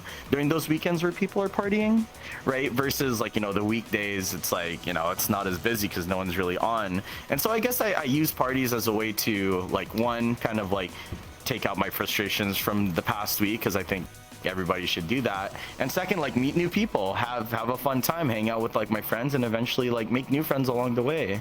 Yeah. Okay. So partying for you is solely a way for you to blow off steam and to socialize / network. Yeah, blow off steam, socialize, have fun. I guess like, you know, I'll follow like blackjacks around, and it's like, okay, like where are we going? And it's like, okay, we'll go here, we'll drink and party, and you know, oh shoot, like I know that person, you know. So, you know, socialize, hop around, yeah, meet new people generally, and yeah, blow off steam. Okay. And like you're you know, people can't see this in the video, but you have a title. It says verified alcoholic. Oh my god, I forgot that that was my group banner. Yeah. Hey, that's fine. That's fine. It's not. No one can see it. I only I can see it. But Yeah. like how like don't get me wrong. Like I drink. I drink relatively conservatively myself. But I'm curious. Like, what is your? Why do you drink? Like, why do you typically Right. find yourself drinking? I think the drink. So I guess first thing to say is like I think VRChat makes drinking way too easy. Absolutely. I think it's generally hard to like drink by yourself. You know what I mean? I think drinking by yourself is like a generally like hard thing. Like when I was on vacation a few weeks back, you know, I was like at a resort where it was all inclusive, so unlimited alcohol, free alcohol, as much as you want. And because I didn't really have anyone to party with, I didn't drink that much, right? But then when it comes to like VR chat, it's just so easy because it's like, you know, oh, other people are drinking, so it's like, you know, I can cheers with them. They come up to me, I'll cheers. I can have a good time, right? And so I think that's like really all it is. It's like it's a social drinking thing where it's like, okay, like there's people around me, right? They're drinking, they're having a good time. I want to partake with them and have a good time myself. I know like on stream as well, like I do drink, and I feel like that does kind of fall into the aspect of social drinking because it's like, okay, like I'm with chat, right? And you know, I'm having a good time. I'll get like loose, right? I mean, I don't like drink as much as I do like on at like a party time, like on the weekends, you know, but like on stream, you know, I'll drink like a drink that has like maybe 2-3 shots in it. Like I just have a really big like water, like those workout shaker bottles. So I'll put like 2 or 3 shots in it, mix it with some mixer, and then that'll be like my drink for stream, you know. And it's just to like stay loose, you know, like and be able to be willing to be content. Right? Yes. It's like you know, taking out that sobriety barrier of like, oh, I probably wouldn't do this if I was sober, but you know what, since I'm like a little bit buzzed, like why not?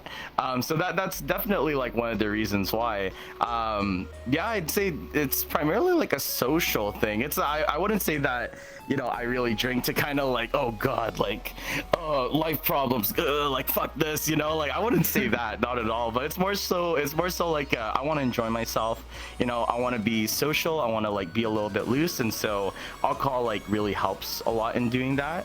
I did used to like growing up, I did used to smoke like, you know, a lot of weed, but I went like cold turkey like 3-ish years ago, because of work, because like, you know, being in business, especially in the business that I was in before, I was dealing with a lot of numbers, and so it's like, okay, like I can't be like baked while I'm looking at all these numbers. And so I needed to be able to think straight, so I stopped like smoking weed, and I guess that's kind of like where alcohol like kind of came into play, where it's like, okay, like, and not that I'm like necessarily drinking like every day, but it's like, you know, if I want to like chill out, I'll have like one drink maybe, you know. And now it's in VR chat, like, you know, I definitely drink stream, like I'll have a little bit to like just get loose, and then on the weekends I'll like party, maybe I'll get like a little wasted, but that's about it at most. Yeah.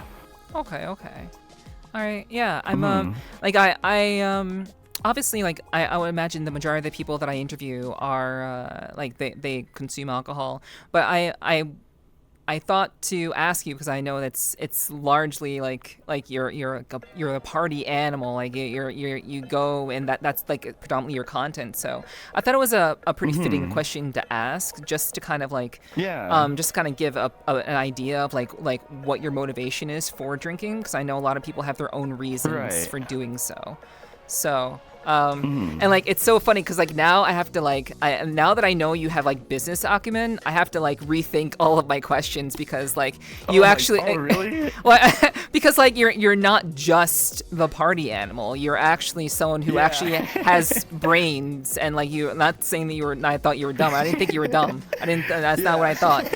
But like you're someone who's actually like, you've been in a different kind of world that people would not expect to be the case for someone who does your kind of content. So there's a weird like disconnect with it all, because it's very, very fascinating stuff, very fascinating. So like I think that's awesome though. So all right. Okay. So wow. All right. Great. I suppose we can jump into you know, your love life. Ooh, good question. Where do Yeah. we start? I guess we can start at the beginning. Well, I'll ask a question. Well, I'll ask a very specific question. I typically I try to start Yeah. off very specific with these sorts of things. So, Mhm. I guess what what do you look for in a partner? We'll start there. In a partner. Um, I think I just look for somebody who I guess understands me. And I feel like most people look for someone who understands like them. But it's like I guess, knowing me as a person, right? And like it's actually something that I like guess have a pet peeve with as well in VR chat, which is like, I guess a lot of people know me, but they don't like know me past the party scene, right? Right. Like, cause I'll socialize with people and meet people, but I want to get to know people rather than just knowing people. You know what I mean? And so I think like that's a really big thing. Is I in a partner, I think they should really understand me. And like everybody's a complex individual, and I have like my own quirks and features, and I guess like understanding how somebody is, and like I'm not a perfect person. Like I definitely like sometimes I'm a little impatient. I would say like sometimes I do like selfish things, but like being understanding and being patient with me, because I always want to like improve on myself, and I notice like my flaws. I know where I do go wrong. And so I guess somebody who's like understanding, who knows like, okay, they're not perfect individual, but I'll also be patient enough to like wait for them to like get better, and so I'd really hope like, yeah, if I find a partner again, like they'll give me that. Yeah. Okay. And so when you say you're looking for someone who understands you, what do you actually mean by that? Like what does understanding you look like? Like if you wanted someone to understand you, what Right. would that look like to you? Oh man, this is a really deep question. I'd say understanding is like, knowing like, okay, like let's say I guess I'll like kind of ride off of like my last relationship, which, like my ex-girlfriend, she was definitely very understanding of me. But she, I guess like couldn't necessarily handle the fact of like streaming, because I guess like I went into VR chat like a lot more than she did.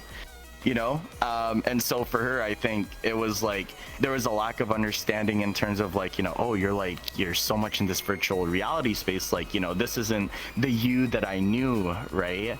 But I think, like with VR chat, I don't think that I necessarily changed, more so than I actually just found like, a part of myself that has been here, but I've never gone to like fully explore it and really like be it. You know what I mean? And I think that's what I mean is like, understanding me for like my complexities, where it's like, like, okay, like I stream, I'm in VR chat, if it's like, say it's like an IRL person who never knew that I did like VR chat or that I streamed, right? Like I'd hope that they understand like, okay, like I'd like to spend time with them, but okay, like I know they stream, I know they like will hang out on VR chat, right? And so like, not to say that like I'm gonna prioritize like, online over like my partner, but it's like, understanding, okay, like they need their time, and I'll like, I'll get mine as well, yeah, like understanding that like I have my own quirks, I guess. Yeah.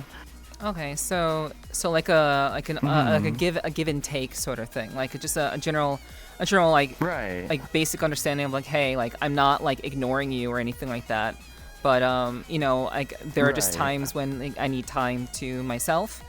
Like, Right. I have this thing that I'm doing that I'm really passionate about, and you're just looking for someone to kind of be understanding in that regard.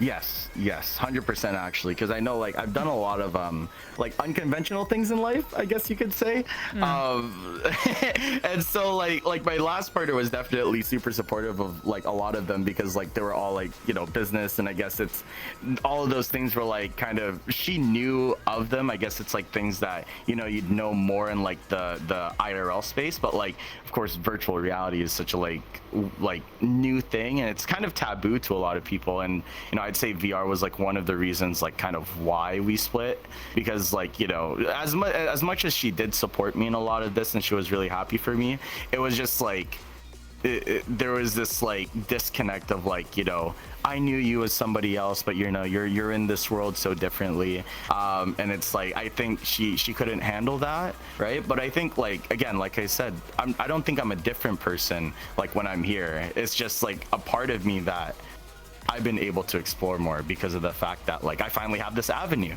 to do it, and I'd hope like, yeah, if I ever get a partner again, that they understand that, right? Whether it's like somebody I meet on VRChat, or if it's somebody I meet like IRL, I'd hope that they can understand like, like this is like a side of Abe that, it's there, and I can come to appreciate that. And like you said too, like I'll need time for myself to do like the things that I want to do, but it's not that I'm putting them on the back burner or anything, right? It's just like I need time for myself, and then I'll also eventually give time to them. Okay, cool. And okay, so I guess what is your stance on? Because obviously, we're content creators. It's very, very common for us to vibe with chat. Once in a while, like we say very outlandish things. You more so than me, but we both do it. Yeah. But yeah, so obviously, like I understand. But like what is your stance on like I guess what would be your stance on flirting, for example? Like would you be like do you think that's like something that you need to like, I guess, like scale back? Like if you were in a relationship with someone, like do you think you need to scale back on the amount of flirting that you do? Or is that just something that like you would communicate with your partner about? Assuming, I keep saying partner, but I don't know exactly what you would be into. Like do you swing both ways, or is it like... I'd say definitely, growing up, I was definitely bi-curious. All of my relationships, like IRL, have been heterosexual, so I've only ever had girlfriends. Now that I'm like, I guess, single and able to mingle, VRChat, I guess, like, help me in exploring that side of me. And I realize like I kind of don't care like who's on the other side, whether it's like, I don't care if it's a guy or a girl. It could be a toaster for all I care. So I definitely say like at this point, I'm pansexual in that sense. I think as long as I like them, they like me, we can be good friends. They're understanding, they're patient. I'll try my best to do the same as well. So that is like what I fall into. Now in terms of like flirting, I think that there's definitely a fine line with it, because there's like playful flirting, like like I guess every once in a while, like say you're hanging out with your friends and it's like drop something like, oh, I'm gonna do this, oh, but like you could do me instead, right? Like that's like kind of playful, right? Yeah. But I think if it's like purely playful and not so much more, if it's purely playful and not like I'm trying to get in your pants flirting, I think that's like the fine line. And like where that fine line kind of like is different for everybody. And I know some people like do not want flirting in that relationship at all. But I think flirting is okay, just don't like overdo it, and keep it like friendly, keep it flirty, or keep it friendly and keep it like not too serious and making it look like you're trying to like fuck that person's brains out or anything. Yeah, that's I think that's definitely a start. we don't want to send mixed signals, of course, but yeah, exactly. But yeah, so like, do you think that's something that you would talk to your partner about? Like, is that something that you would think would need to be established early on? Is that like how important would that sort of be to you? Because I know, like you said, a lot of people do have problems with. They would have issues with that. They won't understand the whole content aspect of it. They probably won't understand like, we're like it's just chat. We're like, we say things. We have a good time. We make them feel good. They make us feel good. They support us. We support them. Right, exactly. It's like it's a give and take between me and my community kind of thing. It's not like anything that like we're doing like in DMs or anything like that. So like I guess what do you right. Yeah, how do you like do you think that's something that you need to like convey to your partner? Especially if they're not a streamer. So yeah, I think well, I'd say that most of my good relationships I think came from them being like really natural. And I say like natural in the sense of like things kind of just, I guess, happen, and as it happens, if there's like something that comes up, like, you know, you talk it out, right? So it's like, I guess, yeah, I guess it's like in like a logical head space, it's like it makes sense, like we should definitely talk about this and like list our boundaries. But sometimes, like in the real world, like these things just happen where it's like, you know, maybe you catch your partner like saying something you don't like, and then at that point it's like, hey, like we need to talk, like let's figure this out, right? So I think, you know, you could definitely like talk about it beforehand, but I feel like that makes it like really awkward, because then it's like now you're on your toes of like, oh my god, like what's the line, like, you know, oh my gosh, you know. But when it happens like naturally, and it almost sounds bad to like say let it happen naturally, but at the same, there's a saying like it's easier to apologize than to ask for permission, you know what I mean? And so like I think that falls in this situation of like, if you talk about it beforehand, it's kind of like, okay, I have permission to like do all of these, but you're more so on your toes. Whereas like if it happens naturally, and if it does become a problem, okay, you talk it out, figure it out, okay, cool, you've already passed like the initial like bad interaction of like it happening. And so moving forward, you know, you can like definitely be more careful, because you already know where the line is, right? Like you already got caught at where the line is, so it's like, okay, I know where the line is, I know where I need to not do it, now I know like where I need to like be, right? So yeah. Yeah. I understand that. I think that's pretty reasonable. I think that's also I think that's also pretty mature as well. You know, like I do feel a need, like I do think like setting boundaries is good. Like just kind of like, you know, especially like if you're a content creator, it's good to kind of like talk about things pretty early on. But I guess, you know, like there is also that whole idea of just kind of letting things kind of occur as they do, and just kind of sorting things out, you know, as things arise. And like again, that's really kind of a sign of something that's healthy, because you don't, like, the one thing that I don't think anyone wants to feel, no one wants to feel like they have to be afraid. No one wants to feel like they're walking on eggshells. 100%. Like at no point would someone want to feel that way in a relationship. So I get what you're saying, and I think there is definitely room for that kind of approach, rather than just kind of like laying everything out on the table like immediately. So yeah, that's fair. Exactly. Yeah. So what would be a deal breaker for you? A deal breaker. Oh man.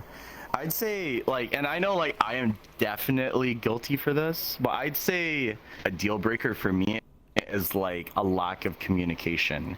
And I mean that in the sense of like, you know, like let's say for example it's like a VRChat relationship, right? And it's like, you know, like for me personally, like I'm the type to like, I love talking, like I love like DMing and things like that, right? And so you know, and I usually tell the other person like what I'm like thinking of doing. So it's like, hey, you know, like just woke up, or like, you know, hey, later tonight, like I'm planning on going on VRChat doing this and that, right? So like I make it very clear like what my plans are, so that I can, you know, like the other person at least knows, right? Because like I guess, you know, in the event of like within a VRChat relationship, like the other person wants to hang out with me, they know like, okay, like this is what they're gonna be doing at like this time, and okay, cool, like maybe I can hop on and like hang out with them, right? But then like I guess I kind of want that in return, where it's like, you know, I'd like to know what you're doing, because otherwise, like, you know, if they don't talk to me like at all, or if they barely talk to me, then I guess I feel like I'm like ignored, you know what I mean? So I guess it's like, yeah, communication is a big thing. Yeah, like, you know, tell me how you're doing, tell me like, you know, what you're planning on doing, like as much as you're comfortable with, right? Like keep me in the loop, because I want to make sure that you're good, right? And I want to feel like I'm being noticed, and you know, I'll do my best to make sure that you're also getting that same treatment from me as well, because I think communication is, I mean, shoot, we're like I mentioned before, we're social animals, we talk, and I think, you know, being social in that regard, we want to make sure, like, you know, what's going on with our person, well, what, like, are they okay, are they good, are we good, right? So I think that's a very important thing to keep, is like communication in a relationship. Okay. All right. Yeah. I'm. That definitely sounds. I think that sounds reasonable to me. And it's funny. I'm pretty sure the majority of the people who I've asked that question to, they say communication. Like, I think communication is like, like, I mean, I tend to interview relatively like intelligent, like like well-adjusted people. And communication is always kind of like at the forefront of like anything that's like a very healthy relationship with somebody. So it's good that you say that. I didn't have any expectations of what you would say or wouldn't say, but it's really great that you value communication, as it's extremely important. We're streamers. We try to communicate ourselves to so many different people, and we entertain. So obviously, when we're dealing with like one person that we care about a lot, obviously we'd want to like know what they're up to, how they're doing, how they're feeling. Yeah. And like Definitely. I definitely am in that camp. I like to know. I like to know, and I want to give that back to them for sure. Yeah. So, yeah. Definitely. Nice. Let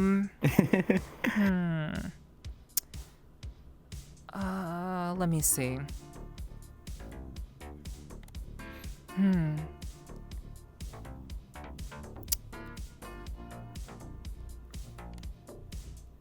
So, I guess, why are you still single?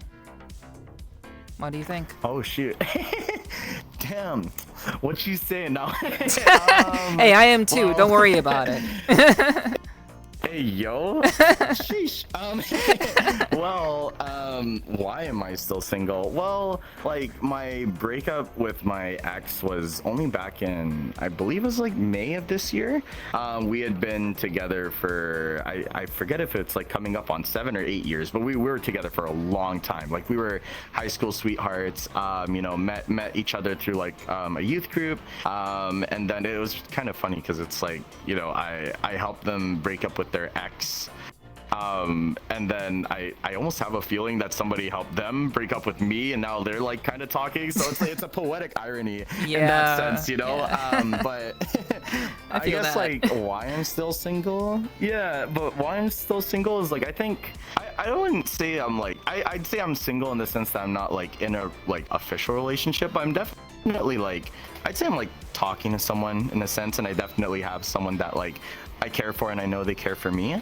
But I think at the same time still like there's still like a little bit of emotional baggage that I'm carrying, in the sense of like damn, I had something for so long, it was so good, like my ex was like my first for a lot of things. We shared like so many times. We she was with me through thick and thin. She was with me at like my worst of worst and at like my best of best, and so I think it's like being in a relationship for that long, having all of those memories especially, and then like having to call quits on it, it's a long time to kind of like get over, and I think I guess like if she is like talking to somebody, like I guess I assume I'm really glad that she's over it, but for me I'm still kind of healing basically. I guess I wouldn't say that I'm scared to get in a relationship again, but I think I'm just more careful as well, because I think like I'm very scared of me messing up in a relationship, especially like I don't want to mess things up anymore, because I guess I feel like we broke up because I feel like I messed up a lot, and I say that I definitely blame myself for a lot of things, and I think that's something that's kind of stopping me from being in a relationship, is like I'm really scared to mess up, and I'm really scared to hurt the other person and end up like breaking a relationship again. So it's like you can't break a relationship if you're not in one, so I think that's almost the reasoning with it. Yeah. Okay. Yeah, I mean that I think that's pretty reasonable to like you wanna take the time to really heal. You wanna make sure that you're just kind of in a good place. You don't wanna bring additional like past feelings into something brand new, and you just wanna kind of give yourself time to like heal and recover from those experiences. So I can definitely understand that. Yeah. I could definitely understand the feeling of feeling like you're gonna fuck up. That you're gonna be the reason why something falls apart. Like I definitely suffer from that. That's 100% something that I deal with a lot, like for myself. Despite me being, people know me as this very confident, very very outgoing, very open-minded individual. But like I definitely have my own. Yeah. I got my own flaws. I have my own scars. That really make me quite a character, as it were, as you kind of have to be to do this sort of thing, streaming and all that. So, yeah. But so name one good thing about yourself and one flaw about yourself. One good thing about myself and one flaw. One good thing I'd say is that I really try my best to make people feel included. And I say that in the sense of, say you're like in a party world, they're like, okay, here's an example. Typically when I'm like in VRChat or even like IRL, you know, and I see like somebody like outside of the group, right? And they're kind of just like wallflowering because they probably feel like they don't fit in or they don't know anybody.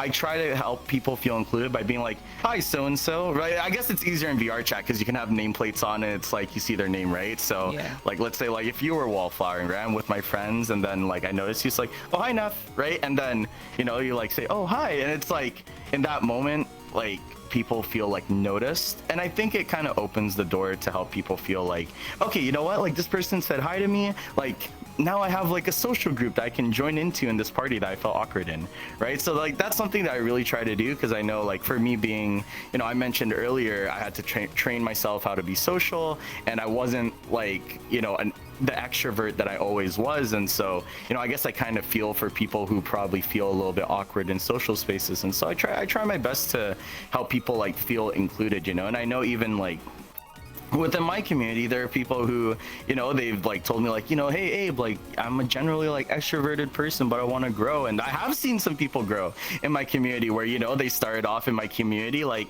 being mute and not wanting to like talk too much, and now, you know, it's like shoot, they're talking and they're so social with everybody, and so that makes me happy, right? So I think like helping people feel included and growing to be like a social person, I'd say like that's something that is a good part of me, a good like thing about me. Now, a flaw about me, I would say is, I'd say I'm like, I'm really bad with, not bad with commitment, I'm bad with planning.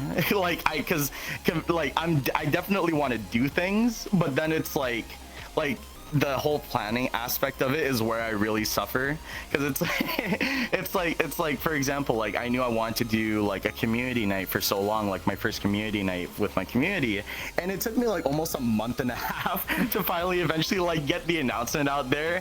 And so like, yeah, you know, it's like I'm really bad with planning things out. I know I even have like this one friend where our inside joke is like, he'll always ask me, so Abe, when are we having that photo shoot? Because he and I have been meaning to go on a photo shoot for like the past 6 months now.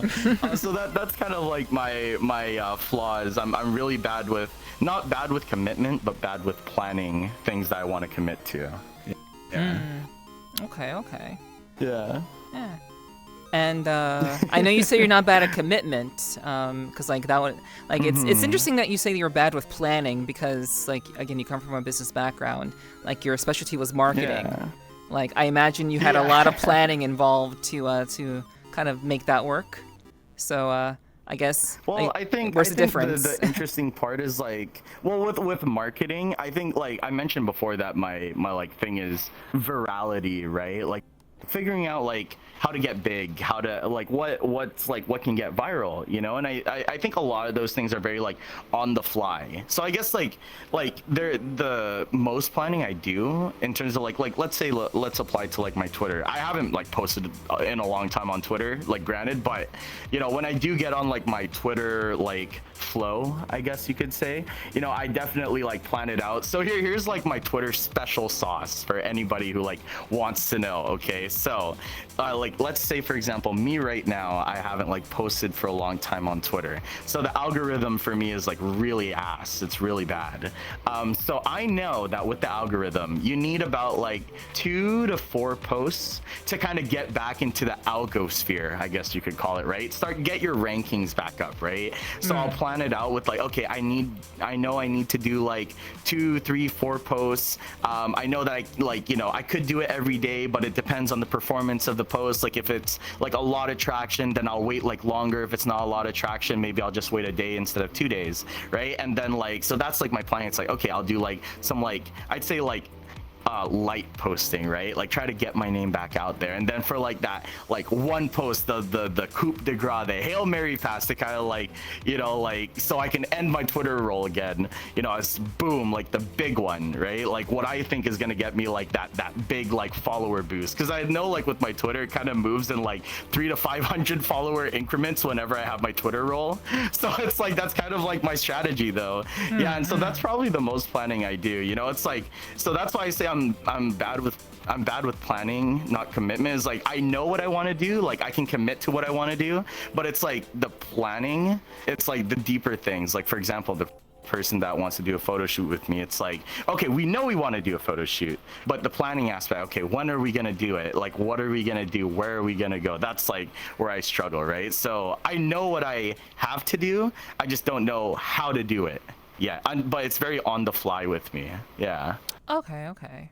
I getcha. Yeah. So can you go into detail about that Twitter flow? What kinds of posts are you making? Because I think I've seen you on your role before, but for people who may not know, like can you share a little bit about like what exactly are you doing to get back up there? Because I have an idea of what you're doing, because I've seen other people do similar things.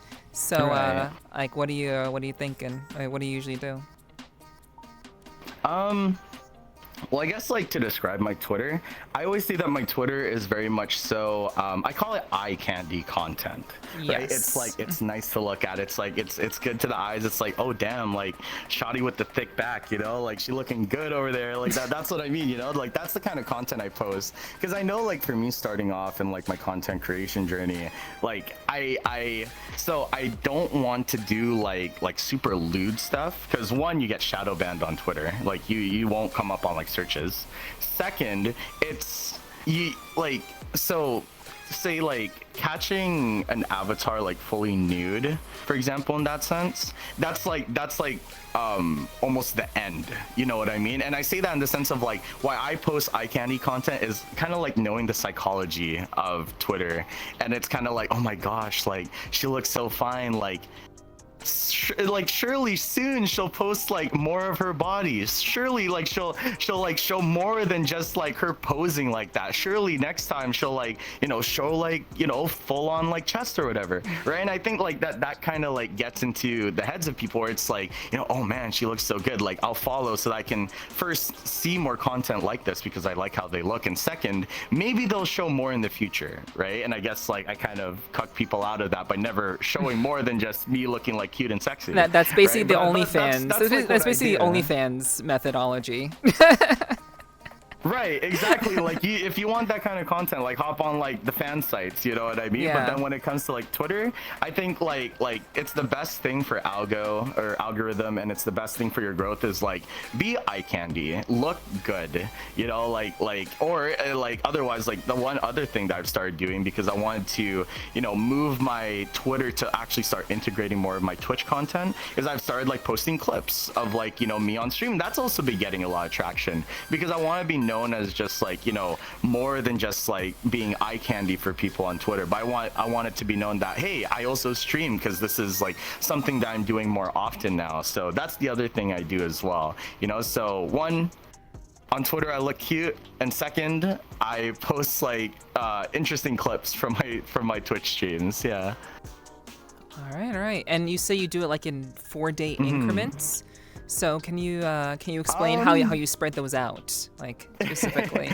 Okay, so the strategy, yeah. So well, I kind of like, I have like post what do you call it? I have my flow every like 2 to 4 months, I guess you could say, because it's like sometimes I just can't be bothered to like, you know, go out and do a photo shoot. Like again, I know what I have to do. It's just a matter of planning it.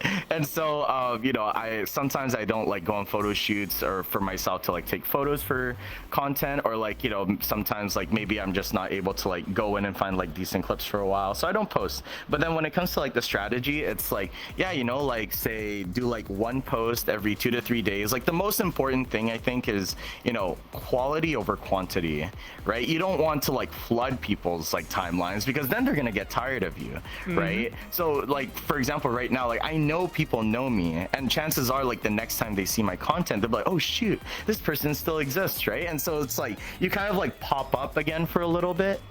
And then, after like that, maybe 1 or 2 weeks of me posting, I like disappear back into obscurity. But, they'll still remember me because the next time I post, they'll definitely recognize my name because, oh, shoot, I remember like following and liking this person's content, right?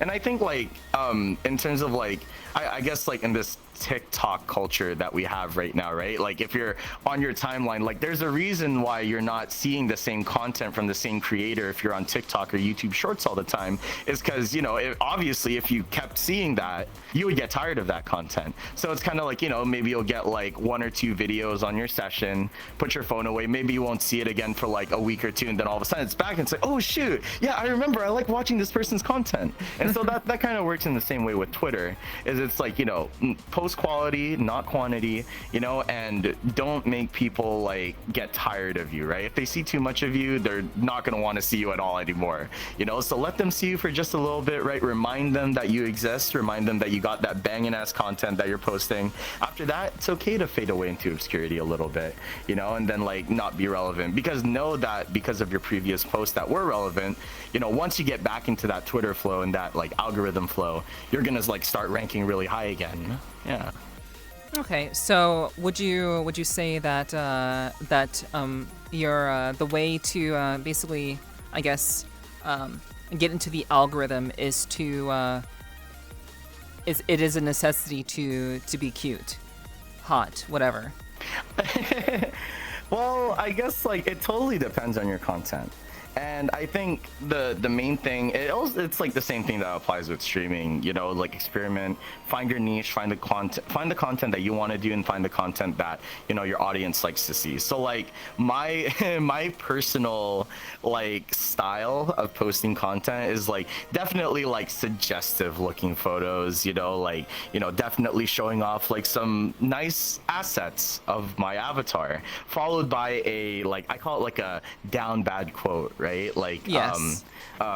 Like, I'm so bad, but I'll do you so good. Like, like something like Yeah, that, yeah, right? yeah. Like that's my like spice on that, you know what I mean? And so I think like it's the same way with streaming. Like, find your niche, find how you do things, and you'll blow up in that sense. Because like, I mean, of course, if there's one way to do things, everybody would do it, right? But you need to have your own unique way of doing things, your own unique like style of posting. Whether it's like, I mean, everybody can be cute and hot, but like if you're a content creator, like post like or if you're a streamer, post like entertaining clips, right? Like post like outrageous like unhinged moments from your stream. Or like maybe if you're a VRChat like TikToker or something, post like your best performing TikToks on Twitter, right? Like post the content that is unique to you, right? Like what makes you stand out? Like why like follow you instead of person A or person B? Like what makes you different, right? Show us why you're different,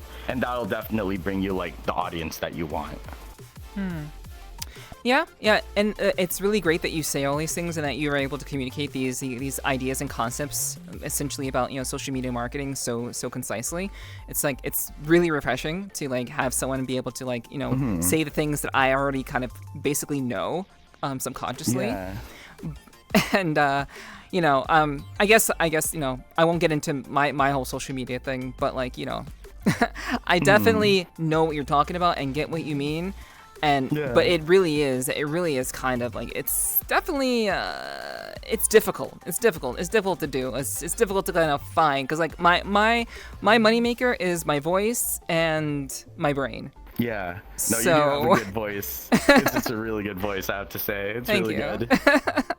I appreciate that. But yeah, like it's very much a it's difficult, and especially because like the Abbeys that I use, I don't really they're not like mine.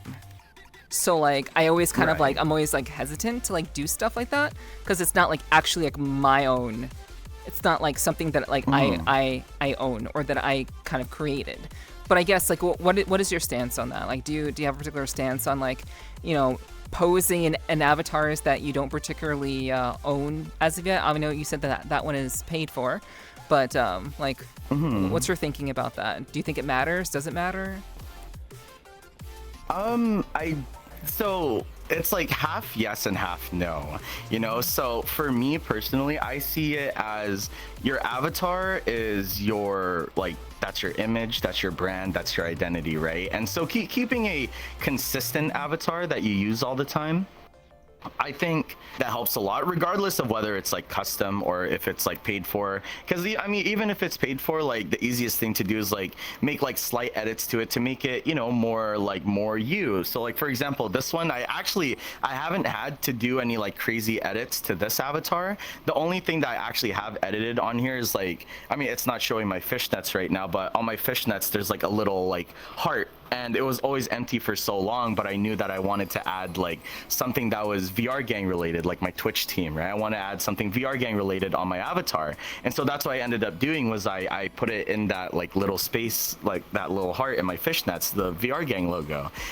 So I guess that's like more me, but you know, I don't think it's bad to have like a paid avatar that everybody else uses. Cause you know, you could also go off of like color scheme, for example. Like my color scheme right now is definitely like, you know, I prefer to have like tan skin. So, you know, for avatars that I get, because I'm tan IRL, right? So for me, like I'd love to have like a tan skin shader on my avatar, blue eyes, pink hair, you know, like that's kind of like my brand at this point if I went for a color scheme. And that kind of like, you know, that helps me. And say if I didn't want to use this avatar, I have like other avatars. Like recently I just got a new like free avatar that I've kind of like, you know, fixed around a little bit, but you know, other avatars that I use, they keep the same color scheme, which is like, you know, tan skin and then the pink hair and the blue eyes. So you know, I guess the short answer is, you know, it is important to have like a singular avatar. I guess it's important to have a singular avatar that you use most of the time. And then if you're going to change avatars, it's good to have a consistent color scheme so that, you know, when people see it, it's like they can still recognize it's you because, oh, these are colors and these are like color schemes that we're familiar with because this is how your regular avatar looks like. Okay, I think that's yeah. I'm glad I asked that question. Yeah. It's very insightful, very insightful. Like again, like I've had to retool my mindset and my questions because now I can actually ask you about business stuff and marketing, which is really fucking cool. Yeah. Yeah. So like I appreciate your insights because obviously it's working. Like make no there's no doubt about it that what you're doing is actually working. So it's always really interesting to kind of get like perspective on what I can maybe do better. That's always something I'm thinking about always, and it's just, you know, yes, it is tough. It's tough to really kind of like stand out in the sea of distractions out there. So super interesting. Where did your name come from? Oh, this is interesting. So my name I actually went by a different username before.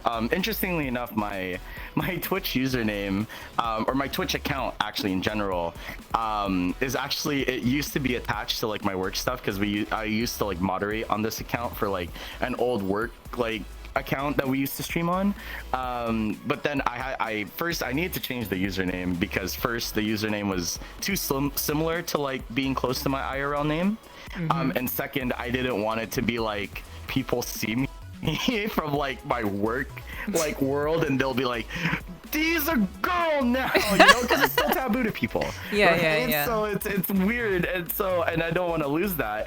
So I ended up changing it to Abehamm because, well, I mean, the simplest thing is it looks like Abraham, right? But Abraham is not like nowhere close to like my IRL name. The closest thing to like my name is the first three letters. The first three letters, Abe, are the first three letters in my IRL last name. Okay. And I wanted to keep that. So then I was like, okay, well, what can I like do as like a, I guess, play on words as a username? And I was like, Abehamm. It kind of just like worked out. Okay. So I'm curious. I mean that makes sense. You know, that's usually how unique names come to life. You kind of like mush two things together. My name has a similar history in that regard. But with regards to like Abehamm, what the reference to a biblical individual. What is that? What I is? always saw it as like, I always saw it as like the president guy, like Abraham Lincoln. Oh, Abraham That's how I Lincoln. always saw it, like, Oh, Honest Abe. Yeah. Oh, okay. I'm like referencing a straight up like Bible. I'm like, it couldn't possibly be that. As a kid, like when I was a teenager, I was in like church youth groups and stuff like that. So I guess it's like Same. now I see it as like a bit of an allusion to my past. Oh shoot, no way. Yeah, I was But definitely I a always thought it was, like, churchy. Abraham Lincoln type. Yeah. Okay. Oh my gosh. Yeah. Now you're here. Yeah. Now, now I'm here. I've changed so much, and like the funny thing is, church for me was just like I was just testing it out. Like my morals were already straight. Like I already knew who I was. I was just trying it out because like I had nothing else. Like I just wanted to see what it would be like. Yeah. Oh my gosh. And I was in it for like I was forced to as a child, and then like I got in, and then I decided to take it seriously for myself for like 5 or so years. And then like one thing led to another, and now I'm the embodiment of greed, deadly sin. So hey, shoot, fair enough. Yeah, it's poetic. Yeah, in a sense. quite so. Yeah, I have no regrets, but I have actual like I have pretty good insights because I was in that atmosphere. Like, do you have anything that you they still kind of hold from those times? Before he became a degen? I would probably say, well, there's probably 2 things that like I learned. Well, so the first thing is I guess like I definitely like came out as a relatively good kid from that. But I think over time I kind of realized like I can be a good person but not like restrict myself from like things I want to do. I guess like, you know, like you're not a bad person for like not going to a building every week, you know, on Sundays. You're not a bad person. You're not like, you shouldn't be damned to hell. You know, I can be a good person like regardless outside of that, right? And I think like one other thing I guess that I guess unfortunately learned was that I guess being like a teenager in a church group like that, like I realized that people were kind of hypocritical because it was like this, right? It's like you have your church like event, like your church youth group event, like Friday 5 p.m. Friday 10 p.m. All right, let's go to a party, you know, and then we all say sorry on Sunday, baby. Like, you know, that's how it was. So it's like it was like a clout thing almost. It was kind of like, you know, you meet up, you get to know people, you know, and then boom, all of a sudden, like after your church event, all right, let's go get fucked up, and we say sorry on Sunday, you know. So that's how it was. So I saw it as like hypocritical because I was like, you know, I was actually like super like dead straight, like, you know, Bible thumping, you know, praying all the time, and then but once I started to see that side and that aspect, I was kind of like, you know, it's kind of like I don't feel like it's true anymore, right? Like, how are we saying like don't do this and don't do that for like, you know, like a session, and then 3-4 hours later all of a sudden you're doing the exact same things you said not to do, right? And so that kind of like really pushed me out of that like realm. I'd say like, you know, I still try my best to be a good person, like, you know, like obviously don't like hurt people. don't be a bad person, right, generally, you know, but at the same time, like I don't think I need to do like anything extra to be considered a good person, you know what I mean? Yeah, that's fair. I'm of the same mind. I know that I'm a good person, but I also know that I'm a being capable of evil. So I personally think it is good to have that kind of like perspective of like your own humanity, your own well-being. It's good to know that like, yeah, I'm a good person, but yeah, I have very like outlandish thoughts about things, about you know, so like there's still the capacity for evil. And I think having understanding that duality about your individuality is super necessary, because it allows you to be good to people but also be a weapon if you need to protect people and to protect yourself. Right. Like to have that, like you're not simply just a good person that's just like, oh, you're meek and you're humble and everything, but like you have that, you understand that people should be afraid of you. At least I think that like Right. that little bit of like that little tinge of like yeah, like she a bad bitch. You know, she's really sweet, but she bad.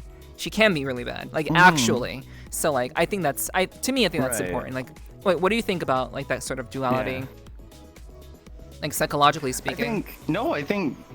I think that makes sense. You know, I mean, on one side, it's like be generally favored, be likable, but at the same time, it's like, hey, yo, like, you know, they're on their shit. They're, you know, they're girl bossing and shit like that. But at the same time, like, don't mess with them, right? Because it's like they're a force to be reckoned with. And I think, you know, if you carry yourself with confidence, carry yourself, like, be proud of yourself, proud of things you do, own the things you do, right? That energy only shows itself, right? And I think, like, I mean, like, be confident with it, and you know, people will recognize it, right? People will also be gravitated to it. Absolutely. Like, don't be afraid to be yourself and being proud of yourself, right? And at the same time, like, if people like shit talk you down, like, just double down, like, I am who I am. I don't care if you talk shit about me because this is me. Who are you, right? Yeah. Fair. I like that. Very, very good. Very, very good. I like that. So, let's talk about where we met. Hey, yo. It's not like that. We didn't meet like that. Why are you making it like we like met at some like sort of like ERP party, eh? Like what are you doing? Okay, we'll tell them the good story, not the just H story. Okay. So yeah, we met at Saturday, and like the funny thing is, the funny thing about how we met is that like you had heard about me, and like I knew that you existed, but like you had heard about me, but you told me I think you were kind of drunk that night too, and I'm surprised you remember, which is cool.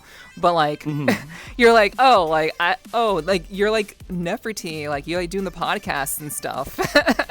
like and you said like, oh, I was so shy to like talk to you.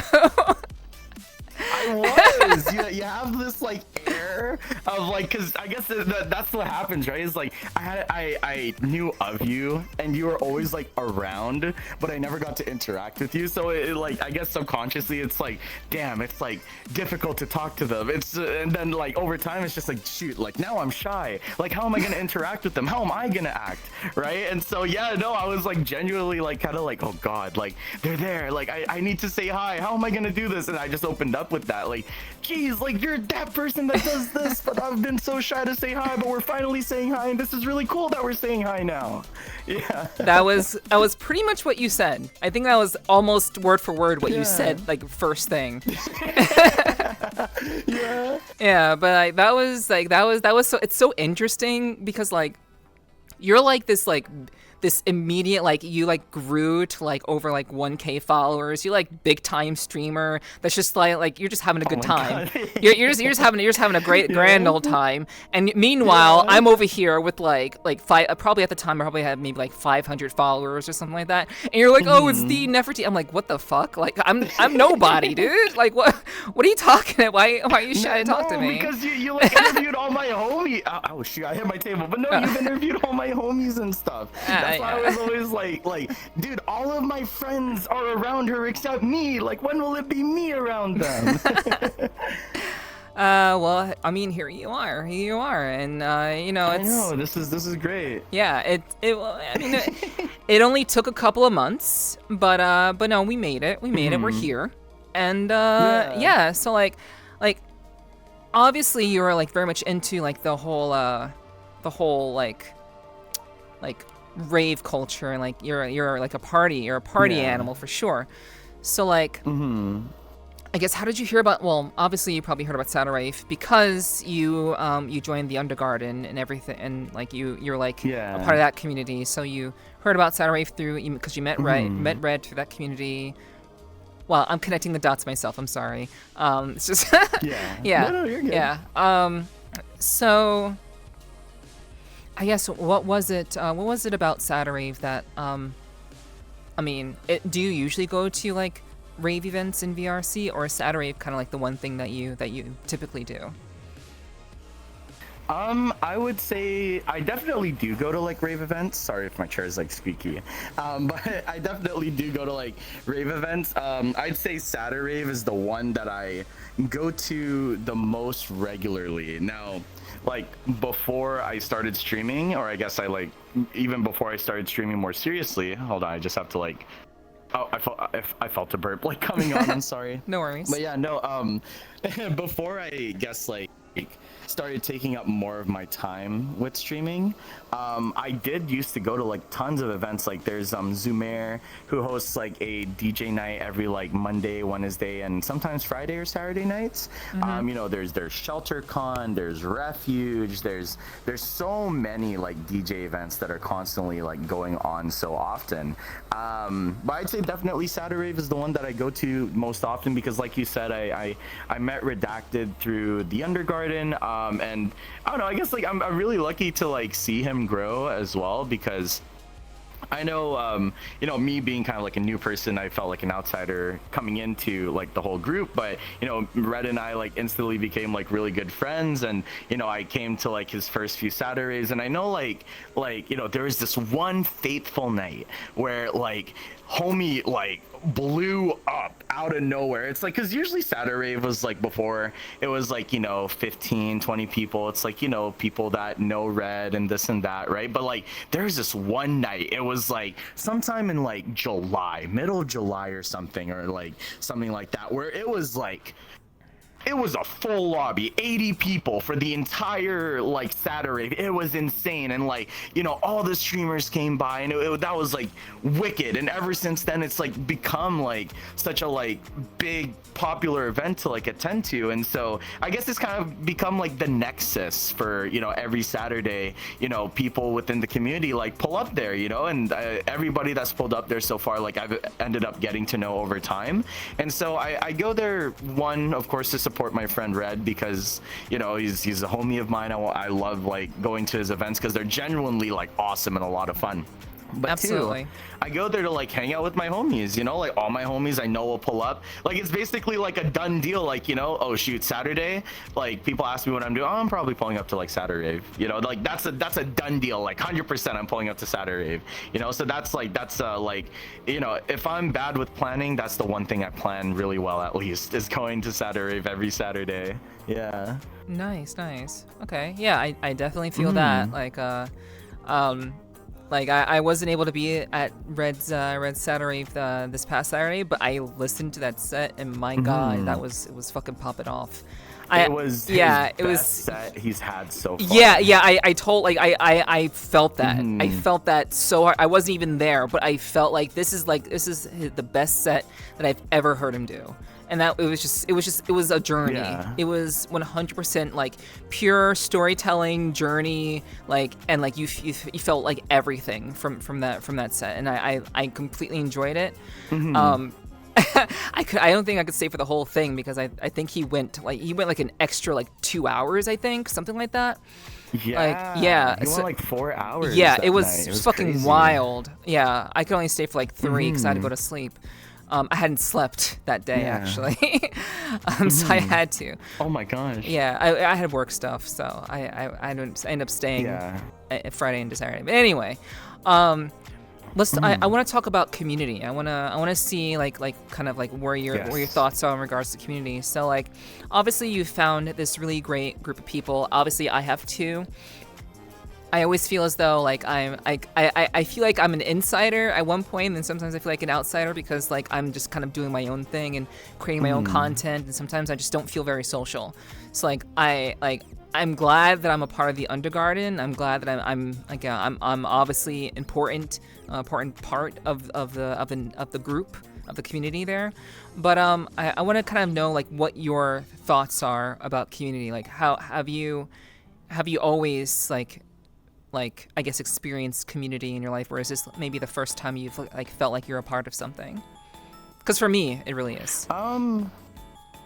Yeah, no, I think that's a really good question. I know, well, in a previous life, I did like used to run like a really big community. But I guess like here now, I guess it was like because it's VRChat, right? And it's like being a social game, there's like an inherent need for a sense of belonging, right? And I mean, like again, with the whole like my initial friend group blowing up, you know, I was kind of like lost. Like, where do I go? What's my friend group now, right? And then yeah, like finding like Chelsea Chan's community and Neppy VR's community, Undergarden, it's like it was a big help because it's like it gave me a place to call home. Like after a stream, Chels and Neppy would like hang out in a midnight rooftop. We'd jam out, we'd vibe, and so like that was something that was like really good for me because it was like, wow, like I have this group of friends that I can like hang out with and stuff, you know, like again. And so there was that sense of belonging. And then, you know, of course, eventually, like, you know, I met like Blackjacks and I met like all these other crazy streamers. And so, you know, like meeting all these really crazy people, like still shout out to the Undergarden for, I guess being like that stepping stone into like me being who I am now. Hell yeah. But I do Same. like totally understand what you say about like the outsider thing though, you know, because it's like I guess it's a double-edged sword when it comes to like, you know, once you start content creating and building your own community, where you used to be a part of these communities, and then now that you're on your way to build your own, you probably feel like you're detaching from these communities you used to be a part of, right? Because it's like you're so focused on your own. And I definitely like kind of had that feeling more like really recently actually, right? And I was like, oh man, like I almost feel really distant from some people like that I used to be really close with because I've been like focused on like building my own community, right? But like I think, you know, as much as you may feel like an outsider, the fact that you'd been in those communities already doesn't mean that you're forgotten, right? Like, and I think people know that you're doing your own thing, but as soon as you're back, like people still welcome you with open arms, right? But I totally get that struggle because I was in my head like the past few weeks so far of like, you know, oh man, like all these people I used to like be really close with, like now I'm off like doing my own thing. I'm streaming, I'm like building my own, like I miss hanging out in their VCs. And so like actually lately I've actually been like hanging out in the Undergarden VCs, like, you know, a little bit like more recently too, because I just missed it, right? I really missed like that feeling of being back in the community, like, you know, especially one that gave me so much, right? Because yeah, you know, I mean, when you're off on your own doing your own thing, you just miss things like that. Yeah, absolutely. Yeah, it's I feel like it's a very tenuous balance to maintain. You have to you need to work on your own stuff, but you also can't forget the people who really kind of helped you, you know, helped you know, promote you, like build you up, like Chels and Neppy like have definitely done like wonders for me. They've certainly have helped me kind of integrate with so many different people, meet so many different people, including you. And it's just they've done so much for so many people, and I think it would be remiss of me to not acknowledge that, like how much they've helped me and how much you know I've had an opportunity to grow because of their support. So definitely 100% shout out to the Undergarden for that 100%. What is your what does community mean to you? You have to excuse me. My voice is starting to like, it's starting to like, no, you're yeah. fine. But yeah. I totally get it. Me as a streamer, like being so high energy late at night, like I find myself even at the end of streamer halfway, like, oh god, my throat. I get it. yeah. Yeah. So. Yeah. No, what community means to me, I guess, you know, like I said, it's a place of belonging, you know, where you feel like you can call it home, you know, where it's a place where, you know, if you have like you make friends there, you can be comfortable hanging out there. Like let's say for example Discord server, right? That's a community, a place where you can comfortably like go into general chat, type in hi, and you know, people like say hi back, you know. You post something like, you know, that means something to you, like maybe you post a meme, maybe you post something from IRL, you know, and it's like people are like interested, people are excited, you know, feeling like you belong there. I think that's the most important part. And I think, you know, I guess like different people may have different like meanings for belonging, but I think like that's the most important thing, is like, you know, feeling noticed, feeling like, you're not a outsider or a stranger in that space, and feeling like, wow, like all of these people are like so kind and nice to me. I feel like I actually belong here. I think that's the most important part about community, is like, having a place where I can go there and be like, this is where I belong 100%.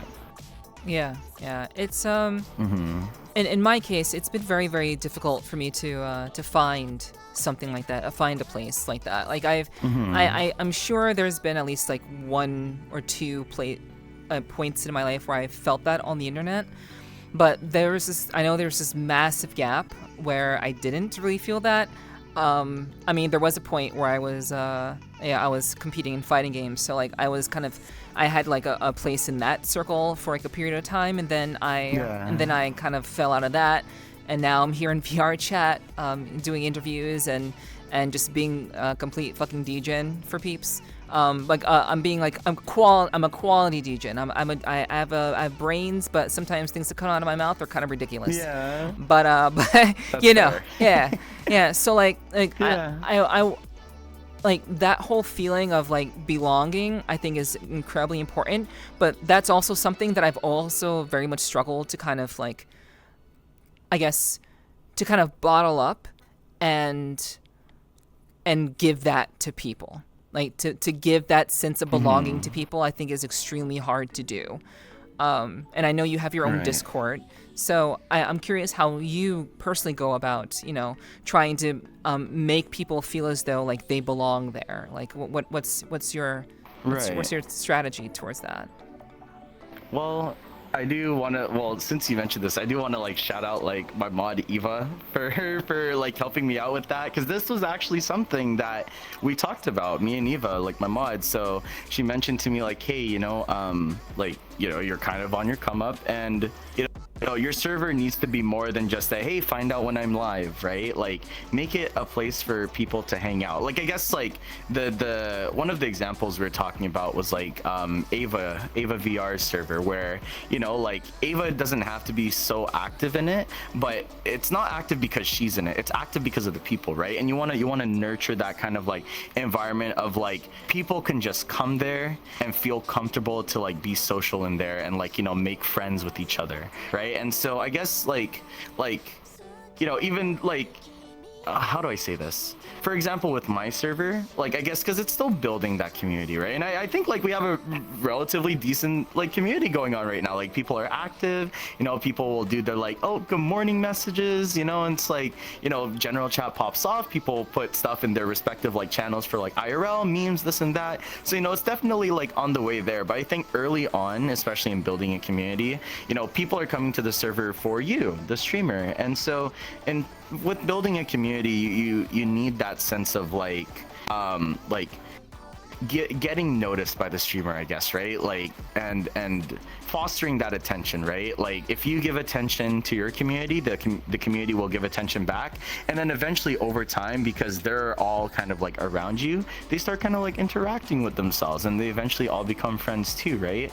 And I think that's like the key thing with like fostering a community and like helping nurture it and grow. And also like, again, shout out to my mod Eva, because she mentioned like, I want to be like that one person that kind of like kicks things off with like, because it's one thing to have like the streamer or the server owner like say hi, but to have like somebody else that's a part of the community also say hi to you, it's like, okay, like probably streamer like says hi to me because like maybe because they have to, they feel like they need to, but wow, like an actual community member is like noticing me, right? It's more inviting that way too.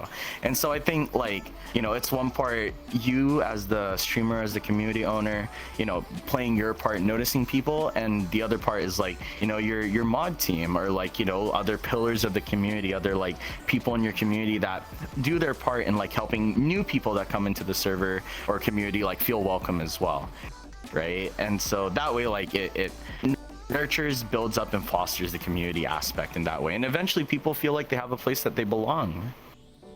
Yeah, that's I think that everything that you said like makes perfect sense. It's not an easy thing to do. It's definitely not a simple thing to kind of create and foster, and that's something that's been really, really important to me. That's something I worried about a lot when I first made my Discord.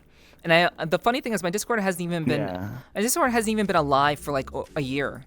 I built the whole thing like early, like I finished like in late January, I think, early February of this year. Yeah. So like it hasn't even been around a year. But like, yeah, like that, like creating that atmosphere, I think is extremely, extremely important. It's hard to do. It takes time. Yeah. And I mean, like it's good to kind of get an additional perspective on that from someone who's also a streamer, who also, you know, is like in that kind of business of growing a community. You're not just in it for the people who are watching you. Obviously you want them to watch you and hang out with you, but like you're genuinely there to bring people together. It's very, very cool. Like obviously, like all the respect. Thank you. So let's talk a little bit about your gaming, because like I know you are a gamer. Okay. You're a gamer. So yes. Yeah. Like how long you been gaming for? Like what was the first game that you ever played? Oh man, this is a good question. Growing up as a kid, I had like this like Nintendo Entertainment thing that had like 100-something games in it or whatever. So like, you know, I like turned that thing on. I was probably like 3 or 4 years old at this point. But I turned that thing on. I played games like Contra, the OG Super Mario's, you know, just like I guess they're like super retro games, right? So that was kind of like my first gaming experience. And then, you know, as I moved around, I think I was probably 6 or 7, and I got like a PlayStation 2, and then but I like I love my parents for getting me the PlayStation 2, but they missed the one key part, which was like I needed the save discs or the memory save like cartridges so that I could but they never get me one. So then and like that thing kind of just collected dust, but I'd play because it's like, okay, cool, I'll play as long as I can now, and then, you know, I'll just do it again like next time. But I never could save, right? And then when the PlayStation 3 came out, I know like I got that, and then Call of Duty was like my shit. It was Call of Duty World at War when Nazi Zombies first came out. I was like hooked to the multiplayer, you know, and then like Call of Duty Modern Warfare 2. I'd say like most of my gaming is really Call of Duty growing up until eventually I'd say probably like 2018, 2019, I took a crack at like Need for Speed, you know, because I was like, okay, Need for Speed, like this looks cool. It was like they were like rebooting the series, and so they had like I don't know how much you know of like the drift scene, but they had like Ken Block, R.I.P. He has this like 1,000 horsepower like Mustang that he'd like drift with and stuff, and then there's this like renowned like Japanese Porsche like body kit person, and they had his car in the game too. And so that like got me really into like racing games, and then eventually I did like racing sims. I don't have a wheel, but I do like doing like racing games in general. Not so much more Need for Speed because it feels a little too like arcadey for me. I do like that like IRL, like, you know, driving sim type feel. So I go for like Gran Turismo, Forza. I love those games, and I'd also say that those games, one, got me into cars because I'm definitely into cars now, and two, it's definitely helped out in my driving because it's funny how they call it like the racing line, which is like the most optimal route that you can take, like corners, for example, so that you know you get out of the corner as fast as possible. And so I apply that to my daily driving, right? And it's like it's fun because like, okay, cool, like I see all these people like driving so slow, I'm like, hey, watch this, I can take this turn like twice the speed as you guys, right, and still be under the speed limit. But yeah, so like that's like I guess my gaming leading up until I guess like VRChat. I mean, I also did League of Legends from a teenager. I'd played League of Legends for like 10 or 11 years now.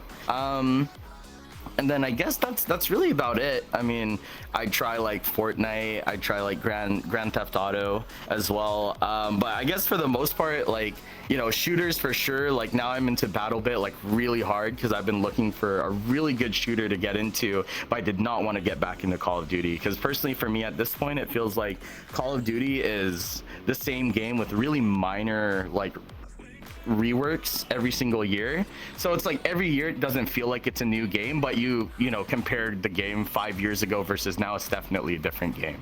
So Call of Duty is something I feel like I get every like few years rather than every year.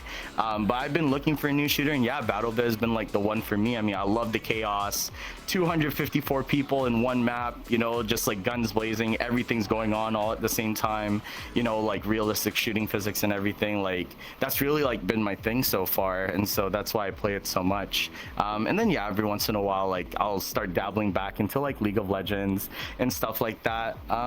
And I guess like I also just try to like look for like indie games, I guess, or like, you know, maybe I'll check out like what's on the free to play on the for like the Steam store and things like that. You know, I'll try something out. Sometimes you get like, you know, the really scuffed games, but sometimes you also get like just like games that you can, you know, you can have like a little bit of short fun with, you know, and like waste your time away with as well. Yeah, I'd say like that's most of like my gaming. Yeah. Cool. Yeah, that's I Yeah. mean that's a pretty wide range of interests. Mhm. I say that because like your wide range of interests is completely different from mine. The only place where we like intersect is racing games, and not even in the games that we play. I really fucking love Initial D.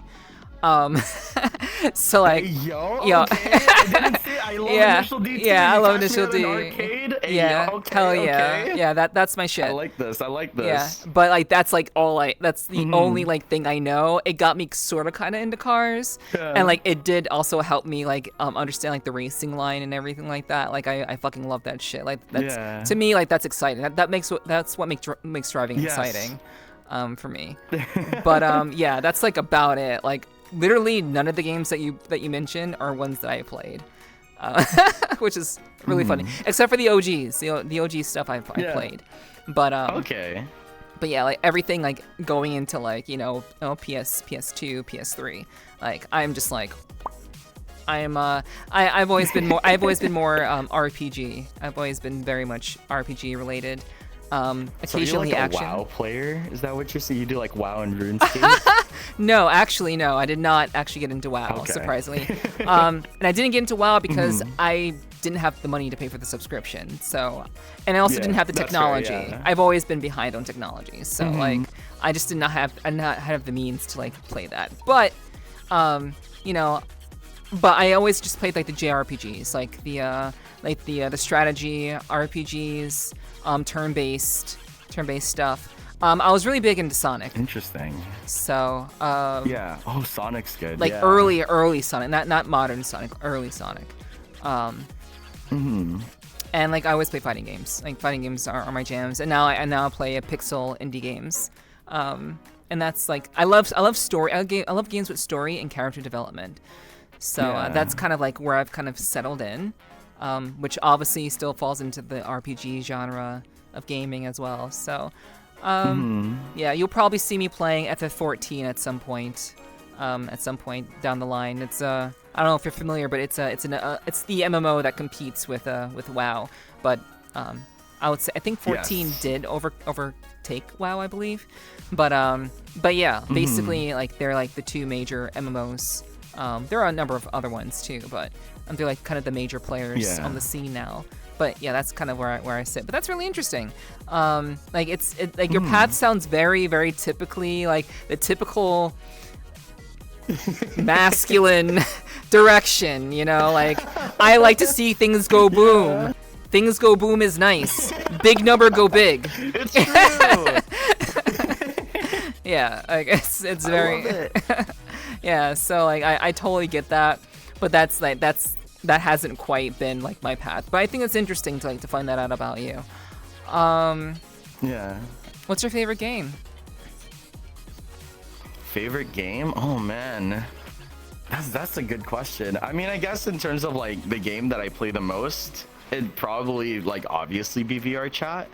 But I almost wouldn't even consider VRChat to be a game. It's like more of like a social platform, really, more than anything. So like I guess like actual game that I play at the moment, like yeah, definitely BattleBit.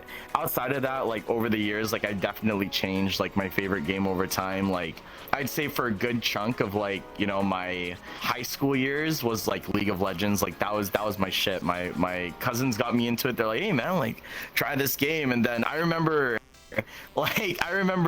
like chilling in my underwear as a kid, waking up at like 5 a.m. on a Saturday, staying on my computer 5 a.m. till like midnight, and then like going to sleep, waking up again, like playing League. Like I would just like dive into League like constantly for a decent amount of time. I'm still not that good either. I'm still not that good. Like, you know, I'm not like a crazy like good player, but I just So you're not challenger. You know, and then no, I'm not a challenger. I'm Diamond? not diamond. I'm not master. Like I'm still, Okay.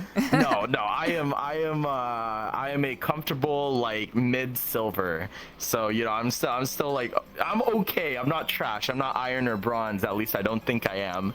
But I can play. And sometimes I do like some stupid plays. Sometimes I play without thinking, and you'll catch me like being like, what the fuck is this guy doing? But otherwise, I like to think that I'm a relatively like decent player. I at least like to think I know how each character works and things like that. But then yeah, I guess after League, it was definitely like racing games for a long time. Like I wouldn't even touch the Call of Duties by that point. It was just like hop on my console, and then hop on Gran Turismo, do like drifting like trials or whatever, and just like race in like online public lobbies and things like that. And then I definitely had like a game like hiatus for like throughout COVID, because it's like through COVID I did like, that was when, you know, I dropped out of school, and I needed work because I also got laid out of work, and I didn't want to go to school because of COVID. I didn't want to catch COVID. So that's when I actually ended up like doing a lot of my business work from 2020 up until like, I'd say like last year basically. So it was a good like 2 years, but it was like I'd worked with like so many like different startups and businesses, you know, built a lot of things as well. And so, you know, I didn't really have that much time to like game out, maybe the occasional like League game, just because, you know, that's the game that I'd always known. But then yeah, like ended up in VRChat. Now this is probably the one game I play the most, and then now more recently also BattleBit. Yeah. Cool. So like you dropped out of school. Dropped out of school because of COVID. Yeah. So like, Yes. I guess like how did you have the credentials to essentially become a consultant? It's really interesting actually. I don't even know. I mean, what was it? I know my first gig. Oh man, how much can I say? I can talk about this. I just don't know how much. Like I need to like dance around it a little bit because Okay. of like certain things. But the the best I can say is like, yeah. So I got laid off, and I dropped out of school and I needed work. So I hit up like one of my old bosses that I knew like had businesses. So, you know, I was kind of like, I was tight with him because I used to work for him. And, you know, I basically hit him up like, yo, like, I need a job, I need work. Like, do you think you can like give me one? I was expecting to work in like one of his like already like established shops. Like he used to run vape shops, right? I used to work in a vape shop. And so I was thinking, okay, like if I ask for work, I'll probably end up in a vape shop. And he was basically like, yeah, I got this new business, and I need help running it, and I'm just gonna give it to you, homie. Like just do something with it, basically. And I was like, okay, like, well, where are we working with here? And he's like, all right, like we do like local deliveries. We're servicing like whatever. Right now our revenue is like $50 a day. And I was like, oh shit, like, Damn. brother, you're paying me like $200. Oh, tracking, but yeah, I'm like, brother, you're paying me like $200 a day, $150, $200 a day. Like you're like, it takes 4 days for you to pay me. He's like, it's fine. Like I know you got this, right? But that was my salary. Yeah. And so I mean, long story short, I mean, I turned it from like $5 a day or $50 a day to $15,000 a day. You know, and that was just through, you know, like through myself. And like I had like my old friends that I used to work with too. They actually like came to that business as well.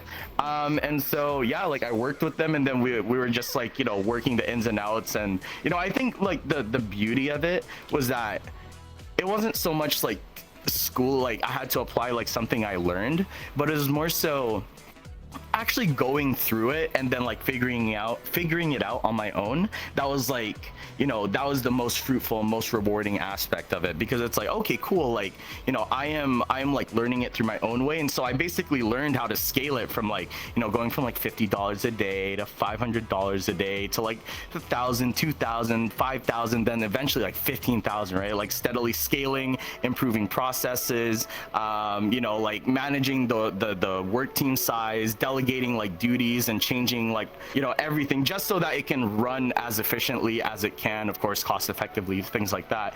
And then from that point, oh man, what was it? I know I worked for a solar company, and I ran sales for them, specifically for like crypto mining farms throughout the US. So that was a really interesting one. And then after that fell through, I ended up like working under one of my friends as well. He was like a regional manager for like this employment agency, so I came up under him, and I basically ran like the social media side of things, where I'd post like job postings and things like that, interacting with potential hires, pipelining them for the people that would eventually interview them. So but I would definitely say, like, it was a good point you mentioned, like, how do I like get into all of these things without the credentials? It was definitely connections, 100%. Without credentials, the best thing you have is connections. Yeah, but I at least do now have like my resume and my experience to kind of carry me through. And so, I guess if I ever need to like work, or like find work again, I mean, I do at least have like really good references. I have like a good bulk of experience, and like, the business that, I opened up for my boss like way back when, like, he's still like running that thing and it's still growing. So I know it's like whatever I did, like, it was good enough to set a foundation, and it's still going on, right? So I mean, I definitely have, the expertise, and I guess like starting a business, running a business, managing a business, and I can carry that with me. Nice. So where's the Babe merch? Oh my gosh. I mean, I've kind of thought about it. I'm not gonna lie. There is like one logo that I have. I don't know if you've been to Alpha Wolf's The Resistance World. Of course I have. But if you have, actually on like, yeah, I know. It's like, I feel like we've met each other. I interviewed Alpha about the Resistance when that first came out. Terrible. Oh my goodness. Well, okay, but I just asked because we're kind of like back to we met way back when, and now we're back to like, oh my gosh, I see you over there, and you probably see me over here, and we both mutually see each other, but we don't interact. Yeah, basically. Like, I knew your name, but that was about it. But go on. No, yeah, in Alpha's world, there is like my logo, I guess you could say, where so on my like Twitch offline page, I have like, my face, I have like my name in like a certain font. Then I have like simply a babe. Actually, I think I can like probably turn on like the groups, and I can like show you, like, if you check my banner, like it says that it's like, it has the babe in like that script, basically. I see that. So that, I would say like that's kind of like my logo. So that's kind of like what I'm trying to work with as well. I'm also like, there's this like cool like thing that my friends are doing. There's this one artist that makes like really cool like logos using like their faces or whatever. It looks really, really cool. So I want to like get something done like that as well eventually. But I think it's just like a matter of getting like the actual art and designs as well. Because like, even so, before I mentioned like, growing up, I ran a like clothing business. It was me and my cousin. I was definitely the business aspect, and he was definitely more of the creative aspect of things. So, I ran the finances and the accounting and the managing of the business, and he was like churning out the designs easily. So that's something I'm still trying to get a hang of. But graphic design is still definitely like something like I'd like to say I'm good at, because a lot of like my art, or quote unquote art, emotes, graphics that I have like for my stuff is all done by me, right? So it's like a learning process, and eventually I'll get to that point where I'll be able to like have good designs for good merch. Yeah.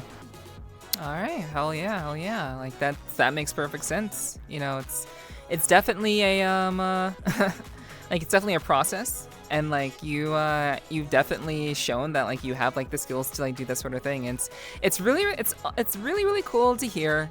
Like, it continues to be like super interesting that you have all of this knowledge, all of this insight, and you're just kind of like, yo, we're partying, yo, this music's so hype, dude, yo. That's your thing. It's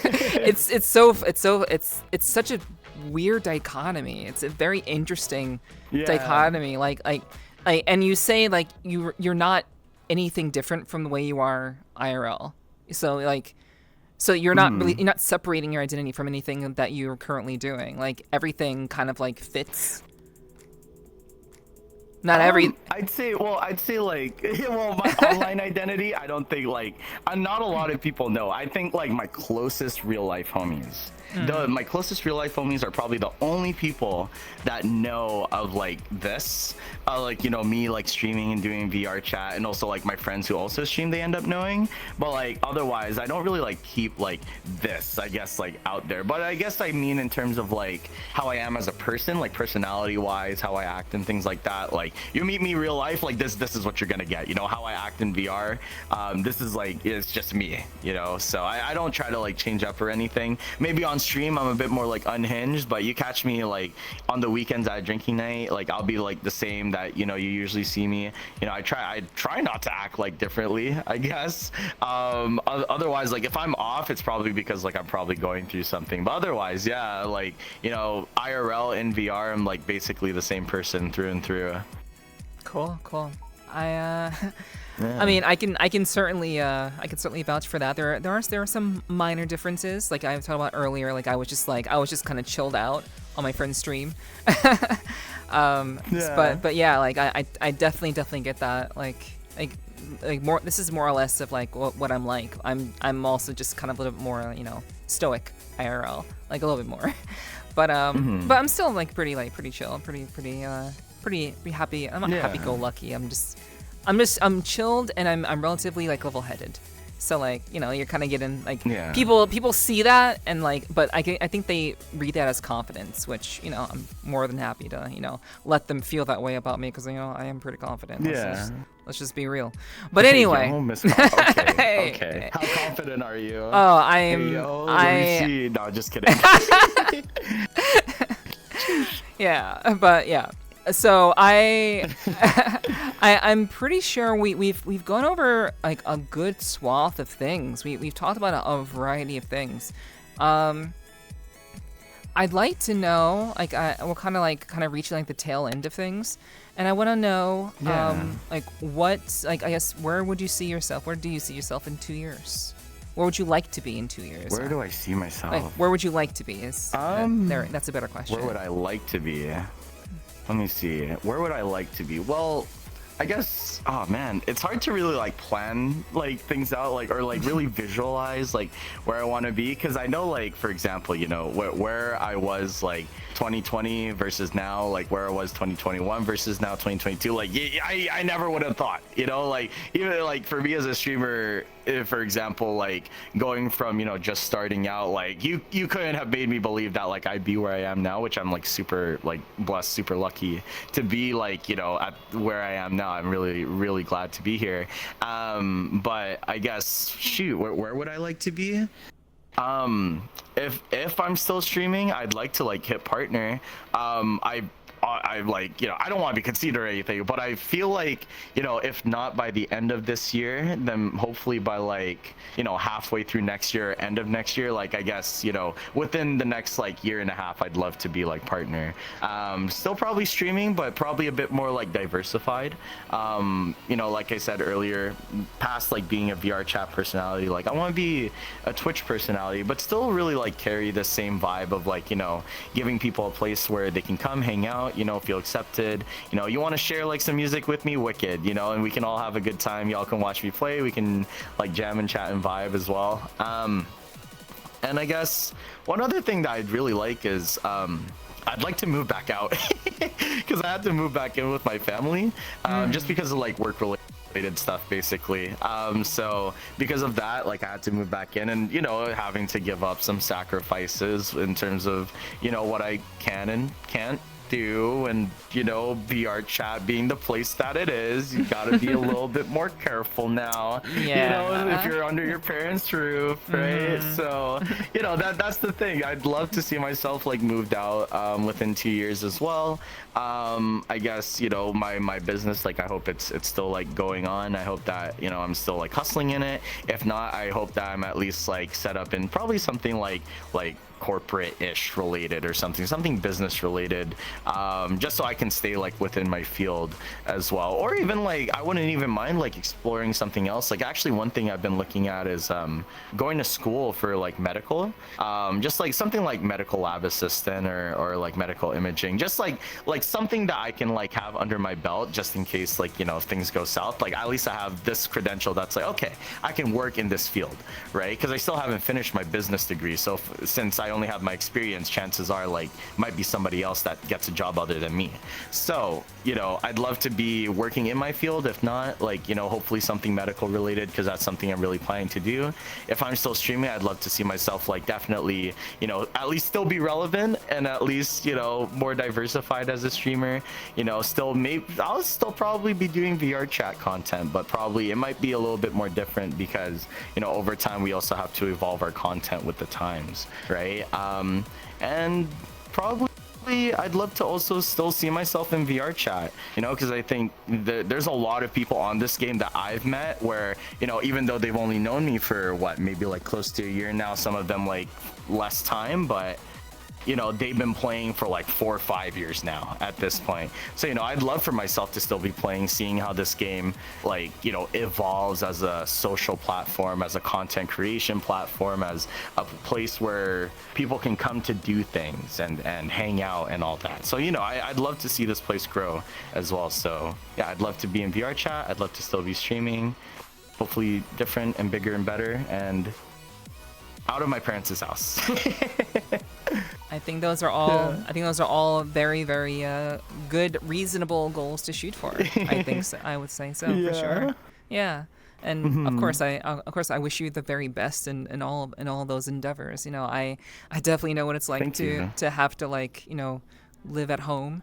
I almost had to move back, or was offered to move back home at one point, and this is like during like my shitty period of my life, way before I even started streaming. And like I kind of stuck it out, and I was able to find a way to not have to do that. So I definitely get like the nice, desire. That's good. Yeah, I definitely get the desire to want to like just kind of get the fuck out, and just have your own space. Yeah. So I definitely hope that you can get that. Fingers crossed. Thank you. Yeah, for sure. What advice would you give to a streamer that's starting out?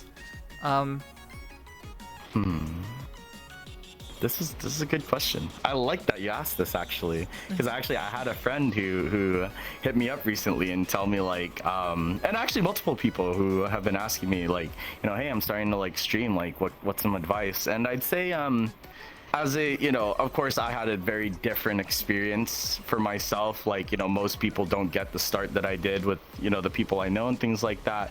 But starting off, I think as a small streamer, take what comes as it happens. Don't be discouraged that you're not pumping crazy numbers.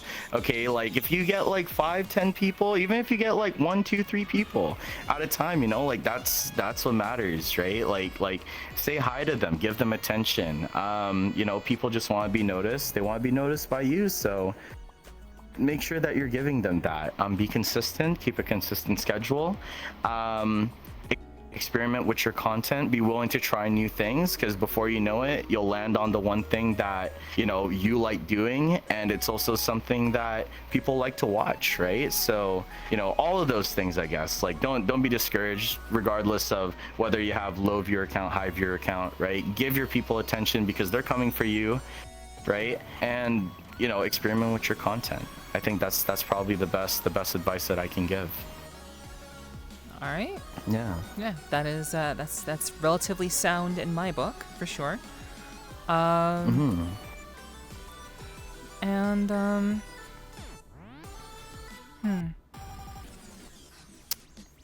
I guess I guess for people who maybe struggling with figuring out their identity, their preferences in terms of their sexuality, Yes. what would you have to say about that to people who may be going through that? If you're confused about yourself, I'd say, this is also another really good question. I like that you asked this. Because I know for myself, when I realized that I was definitely bisexual, but I found out kind of like in a really bad experience, it was kind of forced on me. So I will say this: if you are wondering about your identity in terms of your sexual preferences or in terms of like who you are, take as much time as you need to figure that out, right? If you're curious about it already, right, like give yourself as much time as you need to figure that self out, because it's not a race to figure out your identity. I'm sure that people will feel lost because they're probably wondering like, oh man, who am I? Like, say if for example somebody who's considering if they're transgender, like am I transgender? Like I think I want to be a girl, but like I'm not sure, like I mean, I can kind of relate personally with that, because like I'm also kind of wondering if I am,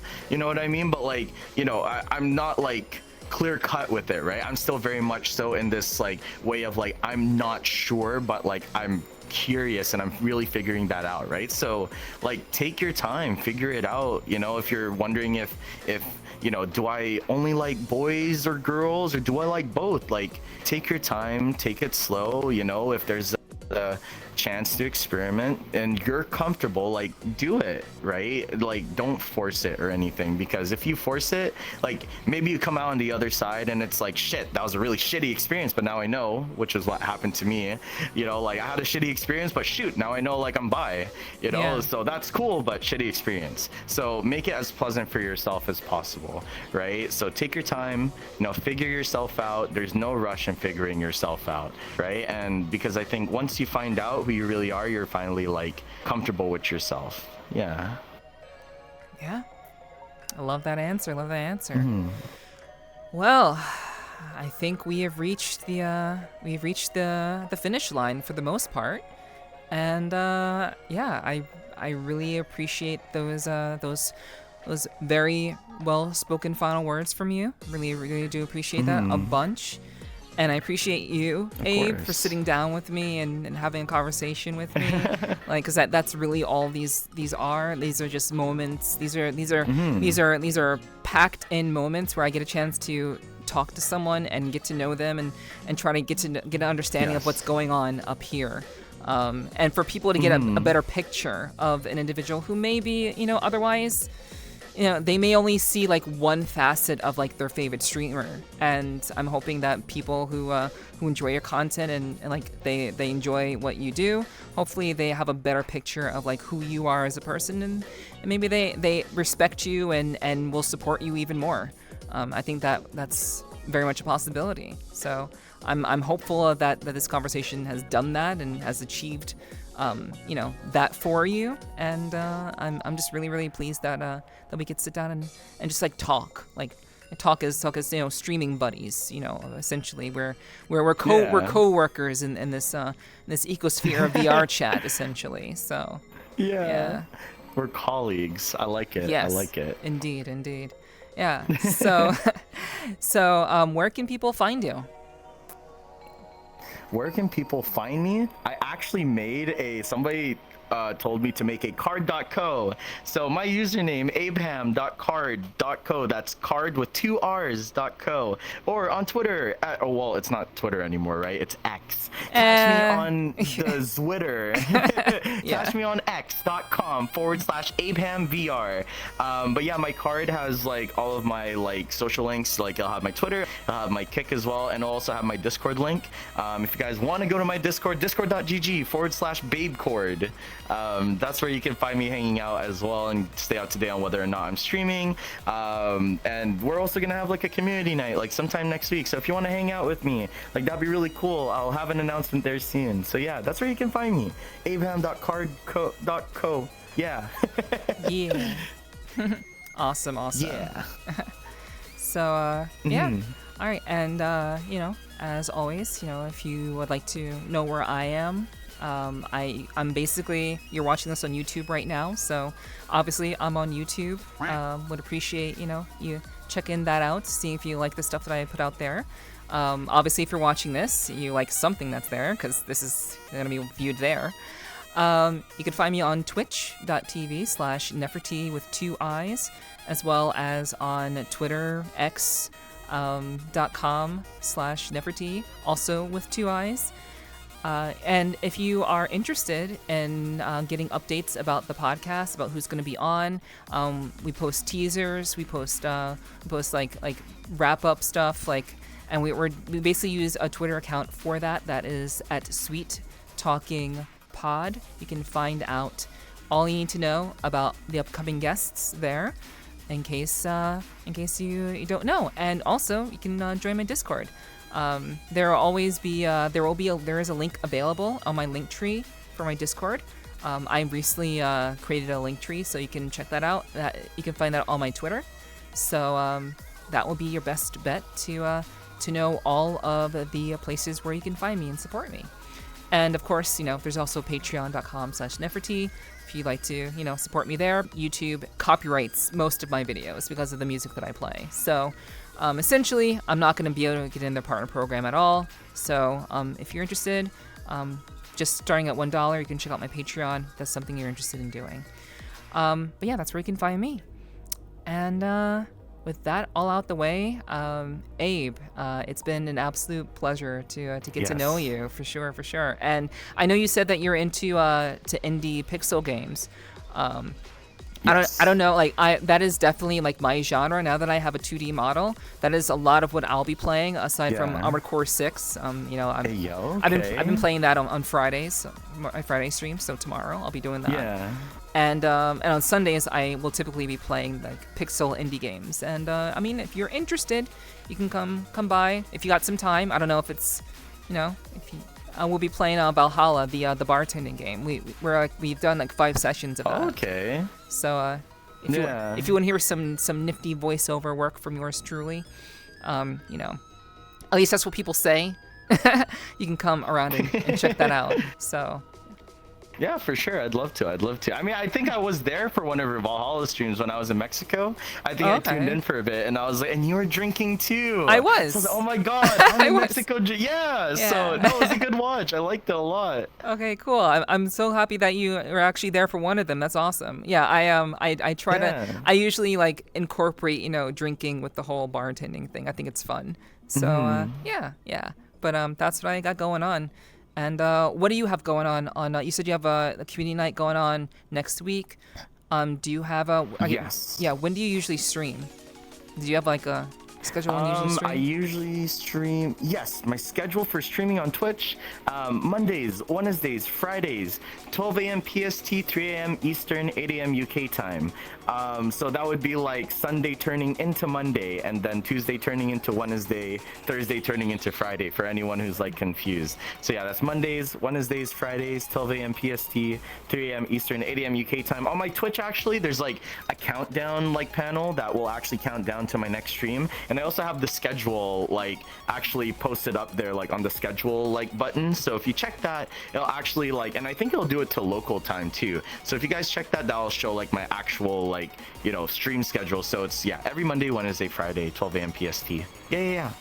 Hell yeah. Yeah, we definitely want people to come check you out and follow you and see that awesome content that you're putting out. And I genuinely do think it's way different from the content that I do. But I think that's the beauty of it. We take different approaches to the whole just chatting, VRChat type content. And you focus very predominantly on music. I focus largely on conversation. Though you do talk with your chat, but it's largely what I do with my chat. So, but yeah, that's I think what you're doing is great. It's definitely working. Thank you. And I think you shared a lot of insights with regards to business ideas, social media, how to how to make the most of your experience as a streamer. And I'm hoping that people walk away with with a much like if they already thought well of you, I hope they think even better of you after this interview. And yeah, I hope people learned something, because I sure did. I love that. No, thank you so much for having me. This was a blast. I'm so glad I was finally here again. Seeing all my homies here, and I'm like, one day I'll be there. One day I'll be there, sitting next to Neff, and I'll be interviewed. Surely one day. So no, it was great to be here. Thank you for talking with me. Thank you for getting to know me. Thank you for asking me all the questions that you did. This was a fun experience, and I don't know if like you ever have repeat guests come on, but I'd love to like come back again sometime if you ever decide to do that. Yeah, I have every intention on bringing people back on, because like this episode is not going to be seen for maybe 5 to 6 months, so it's going to be a while. Right. So it would be totally cool to bring people on and kind of see like, how things changed. Are they where they were before? And like it would just be really great to do that too. So I would absolutely love to have you back on and see if you reached partner or not. You know, maybe so. Who knows? Hey, yo, true. That'd be sick. I'd love that. Yeah. Yeah. So yeah, with that all said, I want to thank you all for tuning in to the Sweet Talking podcast. Another episode. I believe this is episode 26. I'm so grateful for you taking the time to tune in. And of course, if you enjoy my content, please don't forget to like, subscribe, and share. Leave a comment if something resonated with you during this interview. I certainly hope that you will leave a comment. And yeah, I'm hopefully look forward to the next episode that'll be coming out whenever that is. So until next time, thank you all so much for tuning in. And as always, take care and be well. And I'll see you all again real soon. Bye.